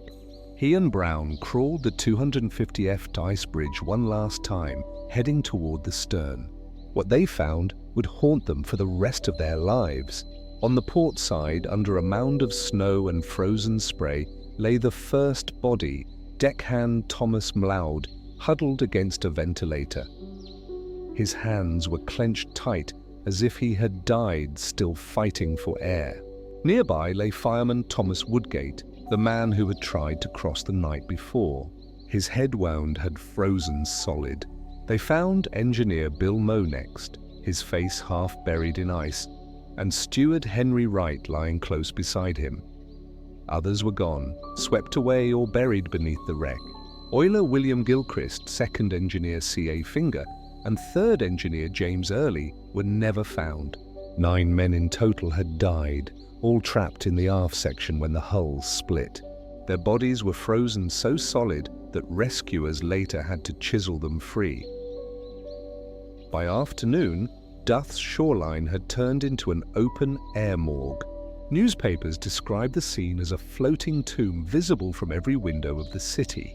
The Duth News Tribune called it the most tragic spectacle in the history of the Great Lakes. An estimated 10,000 residents, nearly 1/5 of the city's population, had watched the wreck unfold. Many had shouted words of encouragement into the storm, only to see the ship finally fall silent. When the first bodies were carried ashore, the crowd removed their hats. No one spoke. Over the following days, the full toll of the Mataafa Storm became clear. The storm system that struck between November 27th and 28th, 1905 destroyed or damaged 29 vessels across Lake Superior. Temperatures dropped as low as 12 degrees or 24 degrees. Entire docks at Duth and 2 harbors were torn apart. A barge named the Madeira, cut loose from her steamer, had crashed near Split Rock, killing her first mate, an event that would lead to the construction of the Split Rock Lighthouse 5 years later. In total, 36 sailors lost their lives, but it was the Mataafa that left the deepest scar because her agony played out in full view of the living. In the weeks that followed, Captain Richard Humble faced no official inquiry, but he didn't need one. He blamed himself. He stopped eating. He couldn't sleep. His ulcers flared so severely that he was hospitalized twice within a year. Friends said he replayed that night endlessly in his head. The decision to leave port, the wave that broke the ship, the voices from the stern fading in the dark. He returned to the lakes, captaining 5 more vessels in his short career. But those who sailed with him said the laughter never came back. He died in 1916, just 10 years later, at age 43, leaving behind his wife Jessie and 3 children. Their eldest, Bernice, had been born only weeks before the Mataafa went down. The ship itself would outlive him. The Mataafa was refloated in early 1906, patched and towed to dry dock for repairs. She sailed again that same summer, repainted, re-iveted, her scars hidden beneath a fresh coat of black steel. In 1926, she was heavily rebuilt, and in 1946 she was converted into a car carrier. She was finally sold for scrap in 1964, dismantled in Germany the following year, a long, quiet afterlife for a ship that had once died so violently. Even now, more than a century later, the Mataafa Storm remains a benchmark in Great Lakes history, a reminder of how small human judgment can seem against the power of nature. The US Life-Saving Service revised its coastal protocols because of that night, installing better signal systems and building more accessible rescue stations along Minnesota Point. But the deeper lesson, the one about corporate pressure and the illusion of one last safe run, went unheeded. Just 8 years later, the White Hurricane of 1913 would kill more than 250 sailors. And 70 years after the Mataafa broke in half, the Edmund Fitzgerald would vanish in the same waters under eerily familiar circumstances. The captain racing the weather, the storm outpacing them both. The Mataafa's story is not only about ice and steel, it's about decisions. The weight of command, the cost of hesitation, the line between courage and hubris. Captain Humble didn't run from the storm, he faced it. And though he saved 15 souls that night, the 9 he lost and the guilt he carried would define him forever. The ship survived, one old sailor later said, but the captain never did. 20 winters passed, and the storm of 1905 became a memory. Another chapter in the long ledger of the lakes, but the water remembers. In December 1927, a new ship set sail into that same grey expanse. When she didn't return, the silence lasted a year. Then a bottle washed ashore carrying a message no one could forget. I am the last one left alive. Thus began the mystery of the SS Kamloops. At just 250 ft long and 43 feet across, she wasn't built to haul mountains of ore or coal like the big ore carriers out of Deuth or Marquette. She was what sailors called a package freighter, small, versatile, designed to carry mixed cargo from port to port across Canada's inland waterways. She was built in England at the Furnace Shipbuilding Company in Durham. Launched on May 20, 1924, under yard number 68, her purpose was simple but essential: to reach the remote northern ports the giants could not. Her specifications were modest to the 42 tons, powered by a triple expansion steam engine producing just over 1,000 horsepower, capable of 9.5 knots on a good day. She carried a crew of 22, all Canadian, all hardened by the cold rhythm of the inland seas. She wasn't glamorous, but she was steady, a dependable link in the lifeline that kept remote towns supplied through brutal northern winters. The Kamloops was operated by Canadian Steamship Lines, CSL, one of the most powerful carriers on the lakes. To her owners, she was a workhorse, small enough to pass through the Canadian canals of the St. Lawrence, yet strong enough to handle the gales of Superior when the season pushed late. Her holds carried everything imaginable: coiled wire, salt, sugar, machinery, shoes, candy, even clothing and paper mill parts. To the communities along Thunder Bay and the upper Ontario coast, she was more than a freighter. She was a floating lifeline, often delivering the last supplies before winter locked the harbours in ice. From the day she left England, she worked relentlessly.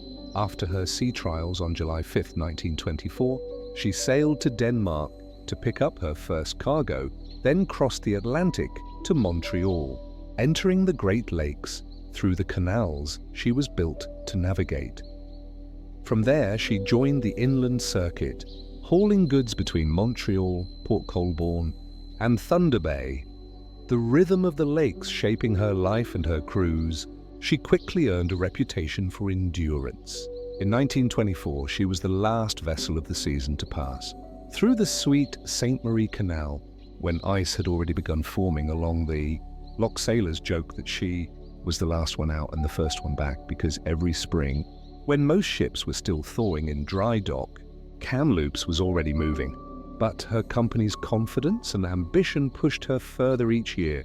In 1926, while making another late-season run, the Kamloops became icebound in the St. Mary's River. The temperature dropped so fast that the water around her solidified before the crew could react. They were trapped. 9 days frozen in place, surrounded by slabs of ice thick enough to walk on. They broke free only on December 11th after cutting the ice by hand and with their boilers running full blast for hours. Instead of seeing it as a warning, CSL treated it as proof of the ship's strength. The company released a statement insisting it was a freak event, the kind that happens only once every 50 years. That freak event was a sign they ignored. By the time 1927 rolled around, Captain William Bryan had command of the Kamloops. He was 45 years old, born in Kingston, Ontario, and raised on the water.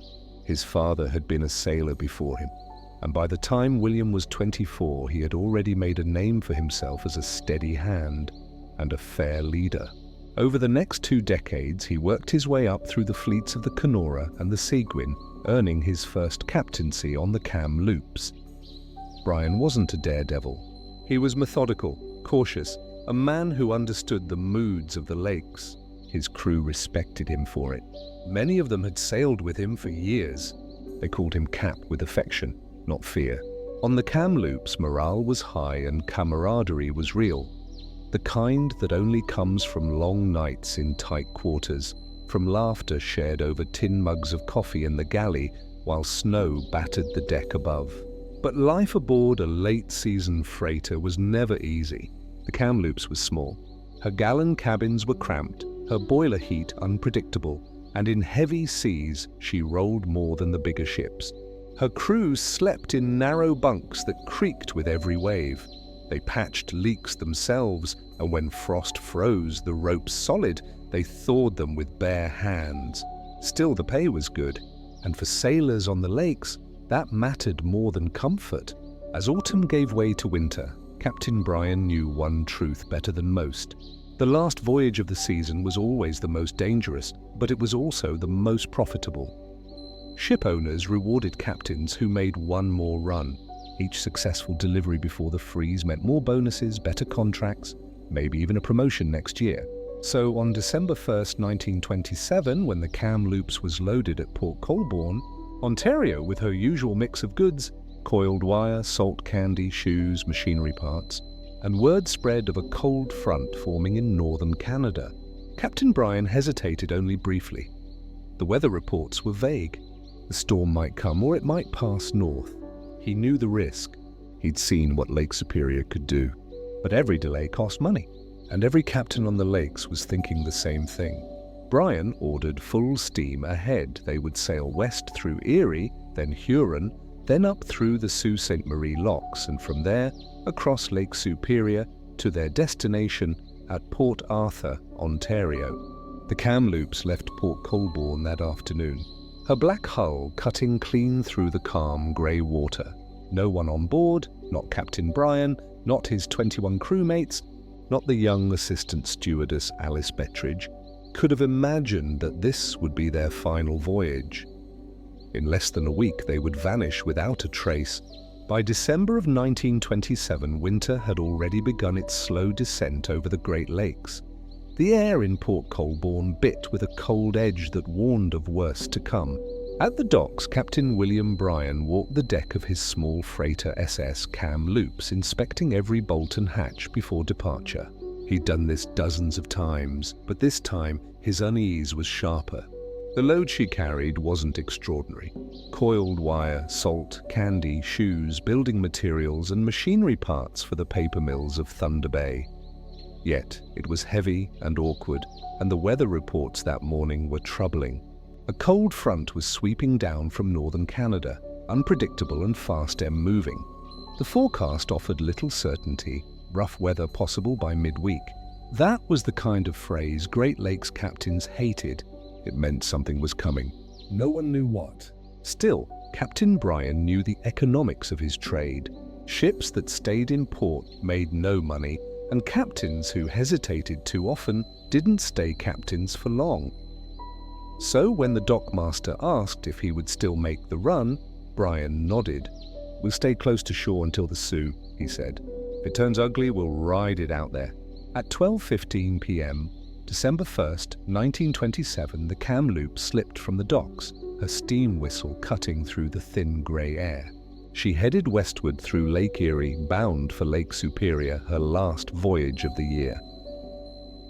For the first few days, the run was uneventful. Crossing Erie and Huron, the weather held steady. Low clouds, a few flurries, nothing to fear. The crew of 22 kept busy cleaning the decks and tightening cargo lashings.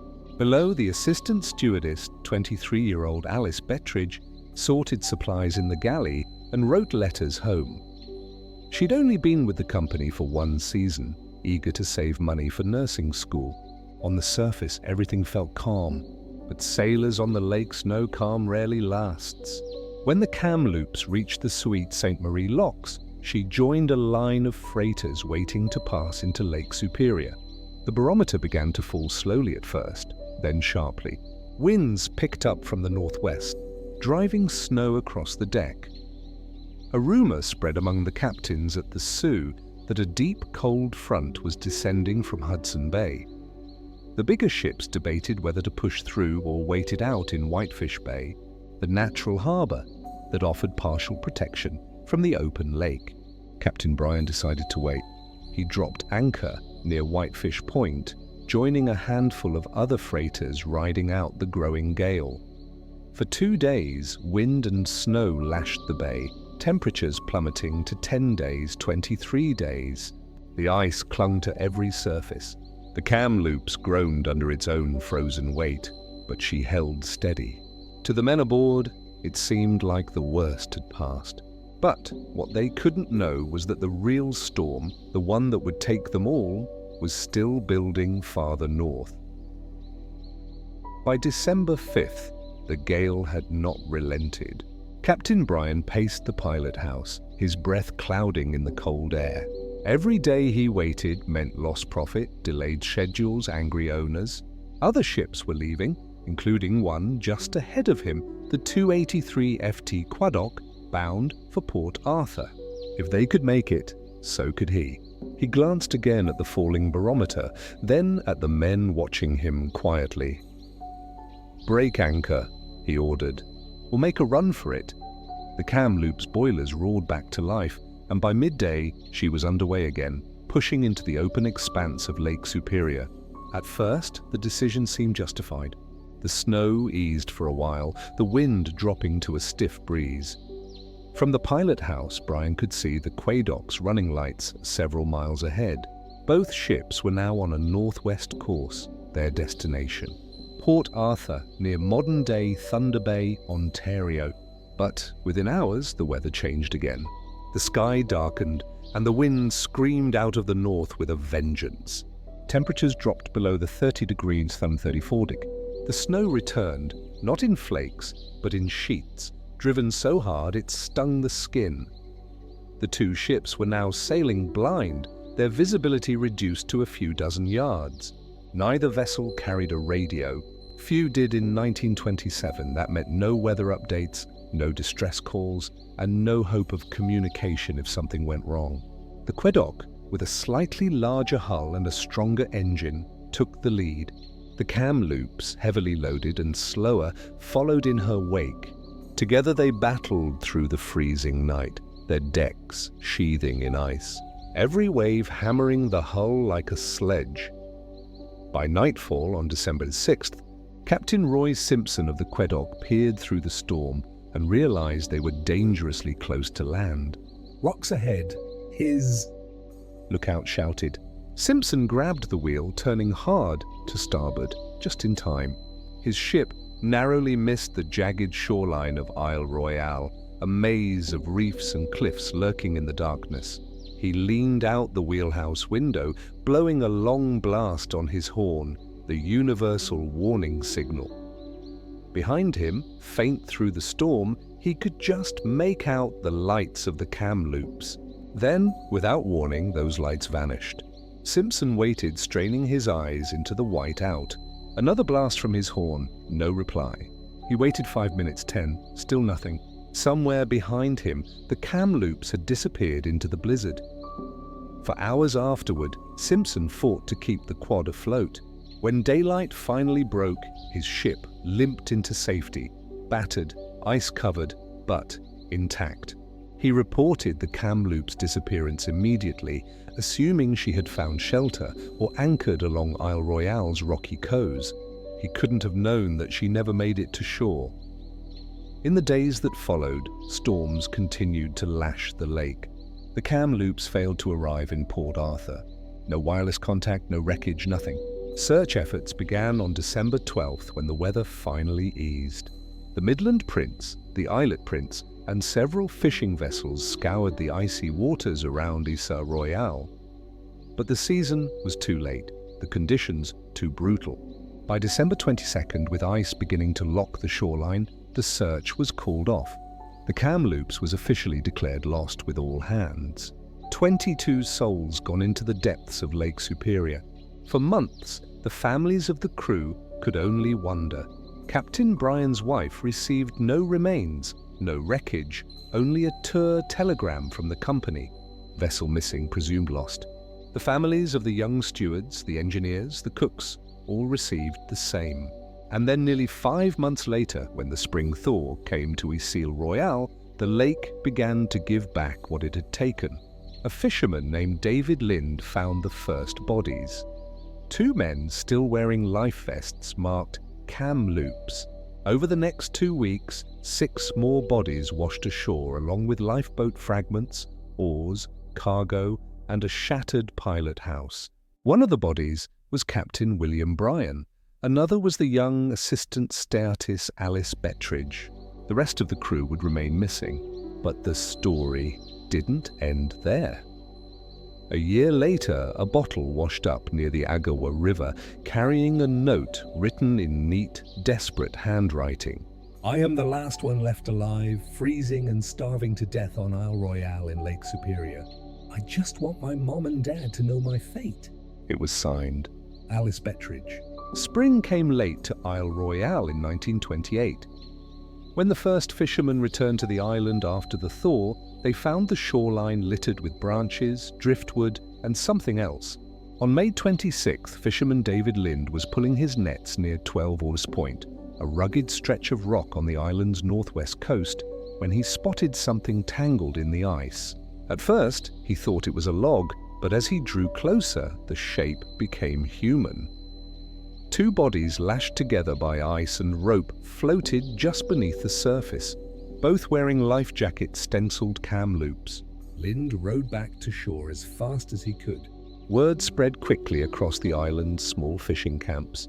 Within hours, the U.S. Coast Guard cutter Crawford was dispatched from the mainland. When they arrived, they found the lake slowly revealing its secrets. Life rings, hatch covers, fragments of the pilot house, oars, a half-smashed lifeboat, even Captain Brian's personal trunk, all washed ashore within a few miles of each other. The wreck of the Kamloops had been torn apart by ice and waves, its contents scattered like memories across the black rocks of Isle Royale. In the following days, more bodies were found. On June 4th, 6 additional crewmen were discovered along the northern shore, each still wearing life vests. Only one, first mate, Honor Janist, had none, suggesting he may have been trying to free the lifeboat when the ship went down. Near the wreckage of the small lifeboat, searchers found a chilling scene. A half-collapsed lean-to made from driftwood and canvas, a few cans of food, and the charred remains of a campfire. Whoever made it that far had fought to live. Even as the blizzard howled and the temperature plunged below 38°39 Dura, the survivors never stood a chance. The winds that week had been merciless, sweeping in from Hudson Bay with gusts over 60 mph. The snow was so thick that you couldn't see the water from the beach. Even if the Kamloops lifeboat had reached land intact, exposure alone would have been fatal within hours. Investigators pieced together what might have happened that night. Somewhere near the western shore of Isle Royale, the Kamloops struck the rocks, perhaps after losing power when her smokestack or boilers failed. The impact likely flooded her engine room almost immediately.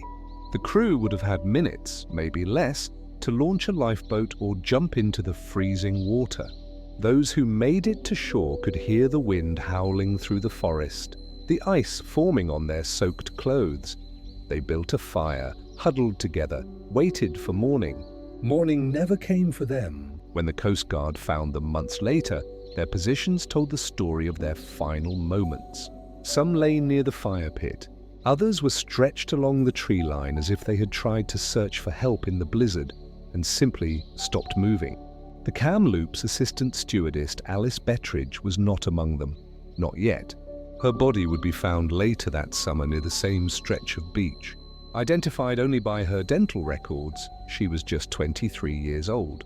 For almost a year, that was the end of the story. 22 people vanished into the lake, 8 bodies found, 14 still missing. No ship, no answers. Then in December 1928, the story changed. A trapper named Louis Coutu was hunting along the Agawa River about 150 mi east of Isle Royale when something caught his eye. A green glass bottle lodged in the driftwood near the river mouth. Inside was a tightly rolled sheet of paper written in neat, feminine handwriting. The message read, "I am the last one left alive, freezing and starving to death on Isle Royale in Lake Superior. I just want Mom and Dad to know my fate." It was signed, Alice Bettridge. The handwriting was unmistakable. Her family confirmed it immediately. The paper was water-stained but intact. The ink faded but legible. Experts later determined the bottle likely drifted for months, carried by shifting currents, frozen in ice, and finally released in the spring melt. It was the only first-hand account ever recovered from a Great Lakes shipwreck. The letters stunned the region. Newspapers from Toronto to Duff ran the story under headlines like "Trapped on Isle Royale," "Girl's Last Words Found in Bottle." The image of a young woman dying alone on a frozen island haunted readers everywhere. For the families of the Kamloops crew, the letter was both a revelation and a curse. It confirmed what they feared, that their loved ones had made it to shore only to die slowly in the cold. But it also offered something else. The knowledge that in her final moments Alice had thought of home. Her note became a kind of memorial. Copies were framed in maritime museums and hung in shipping offices across Ontario. And for decades that was all anyone knew. The Kamloops had vanished beneath the ice. Her wreck unfound, her story unfinished. As the years passed, the legend grew. Fishermen swore that on calm nights near Isle Royale, they could see a single light flickering just below the surface, a faint green glow, as if a lantern still burned in the darkness. They called it the Kamloops Light. By the 1950s, divers began to search for her. But Lake Superior guards its dead well. Its water is cold, deep, and mercilessly clear. A vault of glass that preserves what it takes. It would take nearly half a century before anyone found her again. For half a century, Lake Superior kept her secret. Every spring when the ice broke and the winds turned north, ships passed over the spot where the Kamloops had vanished, unaware that she lay just a few hundred feet beneath their keels. Fishermen called it a dead patch. Calm one minute, turbulent the next, as if something below disturbed the water. The ghost stories came and went. A flickering light beneath the waves, a shadow moving against the current. But the truth, like the lake itself, remained cold and silent. Then in the summer of 1977, the silence broke. It began with a rumor, a sonar blip off 12 Point northwest of Isle Royale. The find came from Roy Oberg, a ferry helmsman and lifelong fisherman who knew the lake's moods better than most. His side-scanned sonar showed a long, narrow object lying 300 F down. Too regular, too symmetrical to be rock.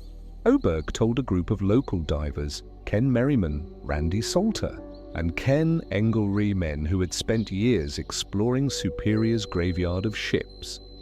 Armed with air tanks, dive reels, and handheld sonar, they set out one late afternoon in August 1977, unaware they were about to uncover one of the most haunting wrecks in Great Lakes history. At 306 FT below the surface, visibility was perfect. That's the strange gift of Lake Superior. Its water is cold, almost sterile, and it preserves what it kills. As the divers descended, light faded into a grey-green twilight. And then the outline appeared. There she was, the Kamloops resting on her starboard side, her hull intact, her masts reaching into the dark, her stern nameplate still perfectly legible through the silt. Kamloops inside. Time had stopped. Boxes of candy labeled lifesavers, still sealed in their paper wrappers. Shoes neatly paired, their laces tied. A brass barrel, its surface glowing dull gold under the divers' lamps. Even canned goods sat on the shelves of the galley, their labels still faintly visible. It was like stepping into 1927. A frozen world untouched by decay. A museum of the moment she died. Then one of the divers turned a corner near the engine room and froze. Floating just a few feet away, suspended in the water, was a man. His skin was pale and smooth, his eyes closed, his arms gently outstretched as if still at work. The water had mummified him, turning his body ghost white. His wedding ring still glinted faintly on his finger. The divers surfaced in silence. Later, they would give him a name whispered among the diving community. Old Whitey. No one knew exactly who he was. Perhaps the chief engineer, maybe an oiler. But in the years that followed, he became part of the Kamloops legend. Divers say he guards the wreck. If you approach respectfully, he simply floats there watching, but if you disturb the wreck, he seems to drift closer slowly, deliberately. As if reminding you whose ship this still is. Over the following months, the discovery was confirmed. The measurements matched. The cargo matched. The Kamloops had finally been found. 50 years after she vanished, researchers from the National Park Service and NOAA mapped the wreck in detail. The hull was nearly intact, though her aft deck house had imploded, a sign of the massive pressure change as she sank. The engine telegraph was frozen in place at finished with engines. That single phrase told a story that the crew had shut everything down before the end. There were no signs of an explosion or collision. Her propeller and rudder were in good condition. Some experts believe her boilers lost power after the smokestack was torn away, leaving her dead in the water, a steel coffin adrift in a blizzard. Others suspect she struck rocks and drifted for hours before slipping beneath the waves. Either way, the Kamloops never capsized. She simply sank upright, then rolled to one side as she hit bottom. Her bow carved a 60ft furrow into the lake bed mud. Inside, the temperature remains near 34° underground year-round. Nothing rots here. Even the crew remains preserved, silent, eternal. Among them was Janet Nettie Grafton, the ship's first stewardess. She had worked the lakes for nearly 20 years, famous for her bright smile and the way she sang while serving coffee in the galley. In a letter written just before the voyage, she told a friend, "This will be my last season on the lakes." Her body still rests inside the wreck, her cabin nearly untouched. Nearby, in the engine room, old Whitey floats, a ghostly sentinel. Divers say the current gently turns him as if he's still inspecting the gauges. He's been there for nearly a century, and he is not alone. The discovery of the Kamloops closed one chapter, but opened another. How had such a capable ship vanished so close to land? Why had no distress signal been seen or heard? And how did Alice Bettridge's bottle travel 150 miles east through ice and current to find its way to shore? No one knows for sure. Some believe the Kamloops cargo shifted, pulling her dangerously low in the water before she struck a reef. Others suggest her boilers failed, leaving her powerless in a storm that would have iced her decks solid. A few divers even claimed she may have broken apart underwater, the pressure sealing her doom before anyone could react. But the lake gives up its secret slowly and sometimes not at all. Today, the Kamloops wreck remains one of the most haunting dive sites in North America. Only a handful of experienced divers are allowed to visit her each year under Al Royale National Park protection. Those who do describe the same feeling: the cold, the silence, the weight of the water pressing down, and the eerie sense that someone is still there. They say if you shine your light just right, you can still see a faint shimmer on the wall of the engine room, a reflection from the ring on old Whitey's hand. The Kamloops never set any records, never carried great wealth, never fought in any war. She was ordinary, and maybe that's why her story lingers. Because in her ordinary voyage, in her small crew, her quiet endurance, her frozen end, lies the truth about the Great Lakes. They are not just waters, they are memory. Cold, vast, and unforgetting. "Tell them it was just me who is not dead," Alice wrote in her final note. But she was wrong. None of them are. The Kamloops endures, a workhorse turned ghost, preserved forever beneath the frozen glass of Lake Superior. It's easy to think of the Great Lakes as ordinary water. Highways for iron and coal, routes for commerce and steel, too practical to be poetic. But beneath that mirror of wind and waves lies a world of memory.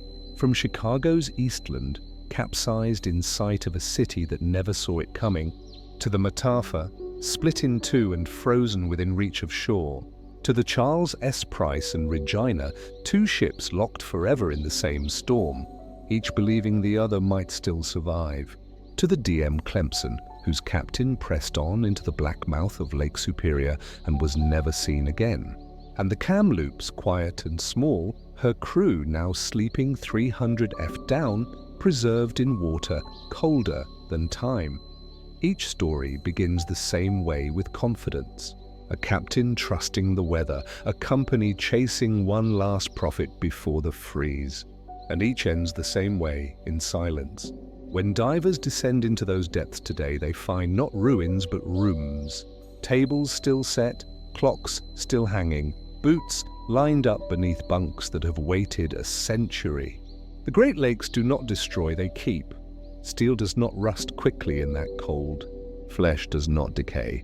Even handwriting pressed between pages can survive a generation, waiting for someone to read it again. Some say the lakes are haunted, but maybe it's not haunting, maybe it's memory. A memory so deep and cold that it forgets nothing. Every ship that breaks apart, every voice lost to the wind is stored there, perfectly preserved beneath a ceiling of ice. If you sail through Superior on a calm night, you might feel it. The stillness before dawn, the weight beneath the keel. You'll look out across the black water and realize you're passing over thousands of souls who never came home. Men and women whose last sights were these same stars, and maybe if you listen carefully, you'll hear what they heard. Not words, but the low, endless breathing of the lake itself. Each November, as the storms return, the names come back too. Kamloops, Clemson, Mataafa, Price, Eastland, whispered like prayers in steel and wind. The lake does not forgive, but it remembers. And in remembering, it keeps them alive. Until the next voyage, may we honor the silence beneath us, not as tragedy, but as history still speaking through the waves. Before the Kamloops, there was another disappearance. 2 ships, 1 storm, no survivors. The Yosco tragedy, a Lake Superior mystery.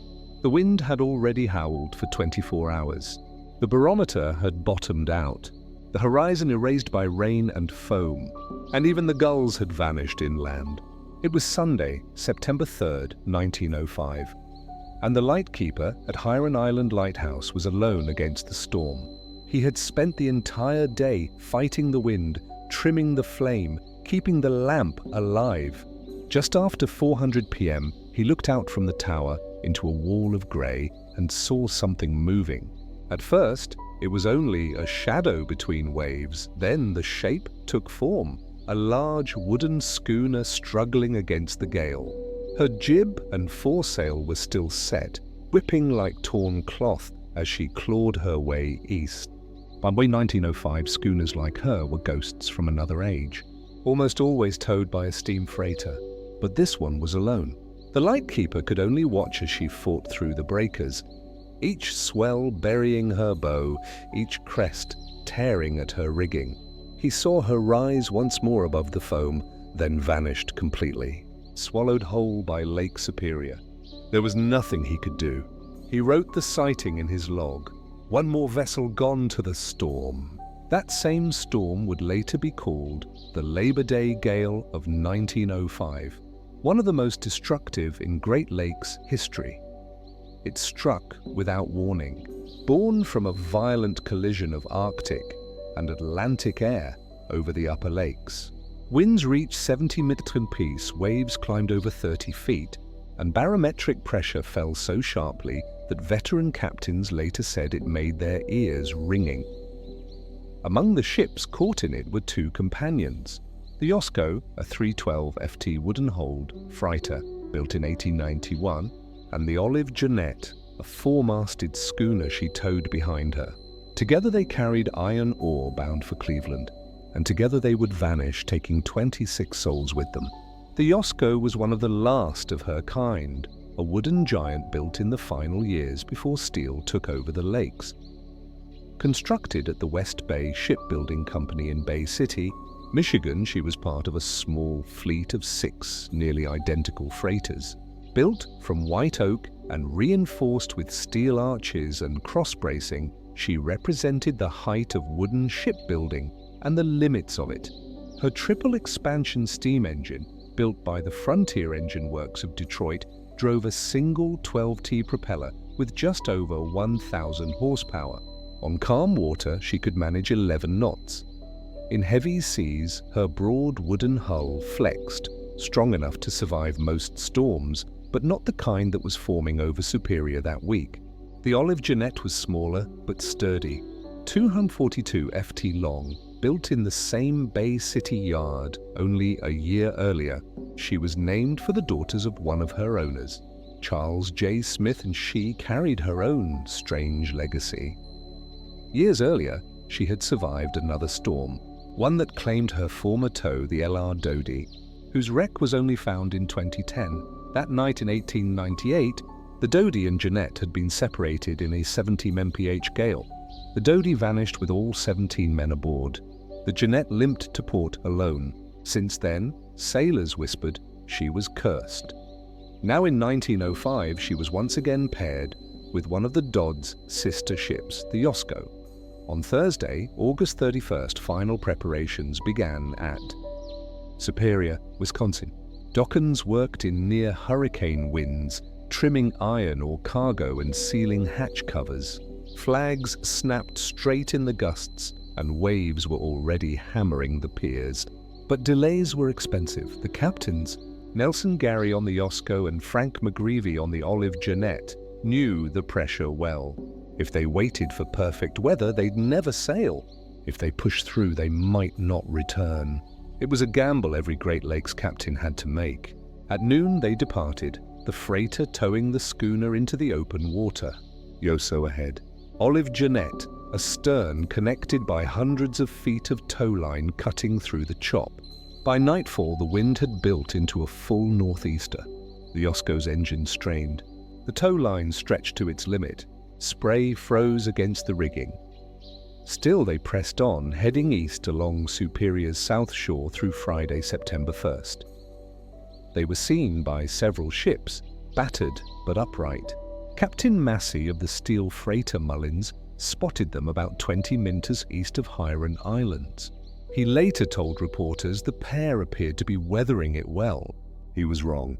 He would be the last person to ever see the Yosco alive. The next day, the storm reached its peak. Waves tore across the lake in 30th walls. The air was filled with sleet so dense it stung like needles. At Hiron Island Light, the keeper noted the barometer had dropped to 28.3 and dangerously low. At 4 p.m., he saw the Olive Jeanette fighting for her life, her masts whipping in the wind. The Yosko was nowhere in sight. For nearly 10 minutes, he watched as the schooner rose and fell, then broke apart, the main mast snapping like a matchstick. Her bow lifted once, then slid backward under the waves. It was over. The storm raged another 12 hours before finally breaking. When morning came, the lake was calm again, a calm that sailors feared most. Because on Lake Superior, silence means the count has begun. When the ships failed to arrive in Sault Ste. Marie, no one panicked at first. In those days, delays were common. Storms forced captains to anchor and wait. It could take days before word reached port. But then reports began to surface. The steamer Juanita radioed that it had passed through a debris field near Queen Bay on Sunday afternoon. Floating timbers, hatch covers, and deck planks. The storm had cleared, but the wreckage kept coming. By nightfall, entire bulkheads and mast fragments were washing up on shore. Searchers found pieces of the Olive Jeanette's yawboat and timbers bearing her name in faded paint. It was clear both ships were gone, and somewhere beneath that sudden calm, 26 people were dead. When the winds died down, the lake looked almost gentle again, that deceptive calm that always follows a Great Lake storm. But along the lonely shores of Queen Bay, the sand was littered with fragments. Planks, decked timbers, a shattered lifeboat, and pieces of painted wood that once spelled Olive Jeanette. By Sunday evening, fishermen and residents of Antigonish County began collecting debris, hoping that maybe, just maybe, someone had survived.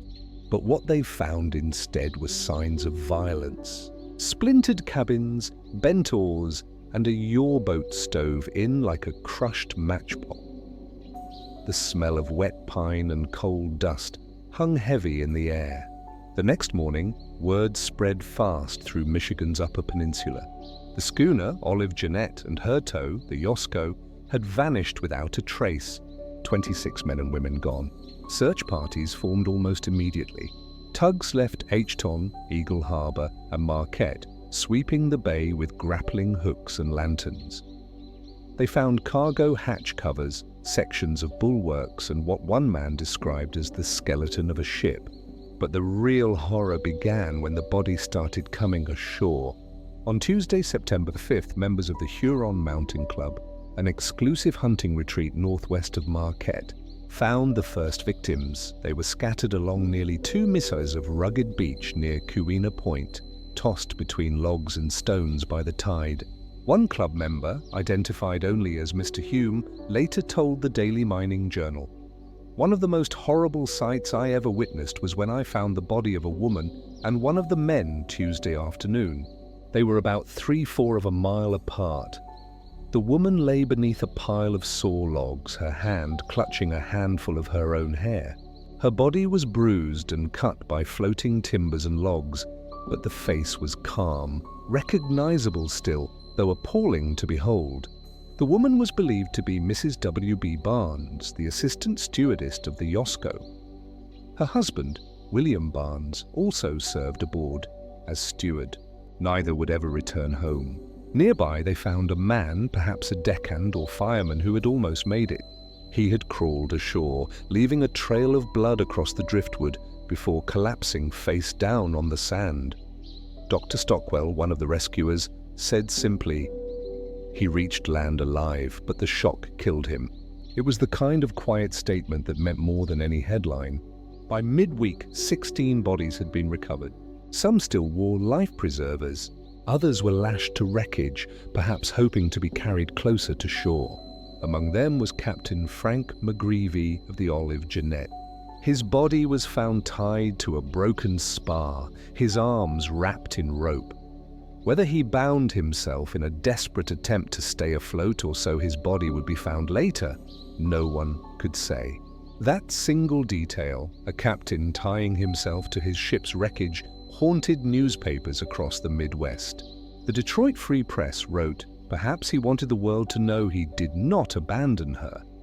But the Yosko herself, the massive 312 FT freighter, had simply disappeared. In those early days of September 1905, theories multiplied. Some said the Yosko had broken apart mid-lake under the strain of her iron ore cargo.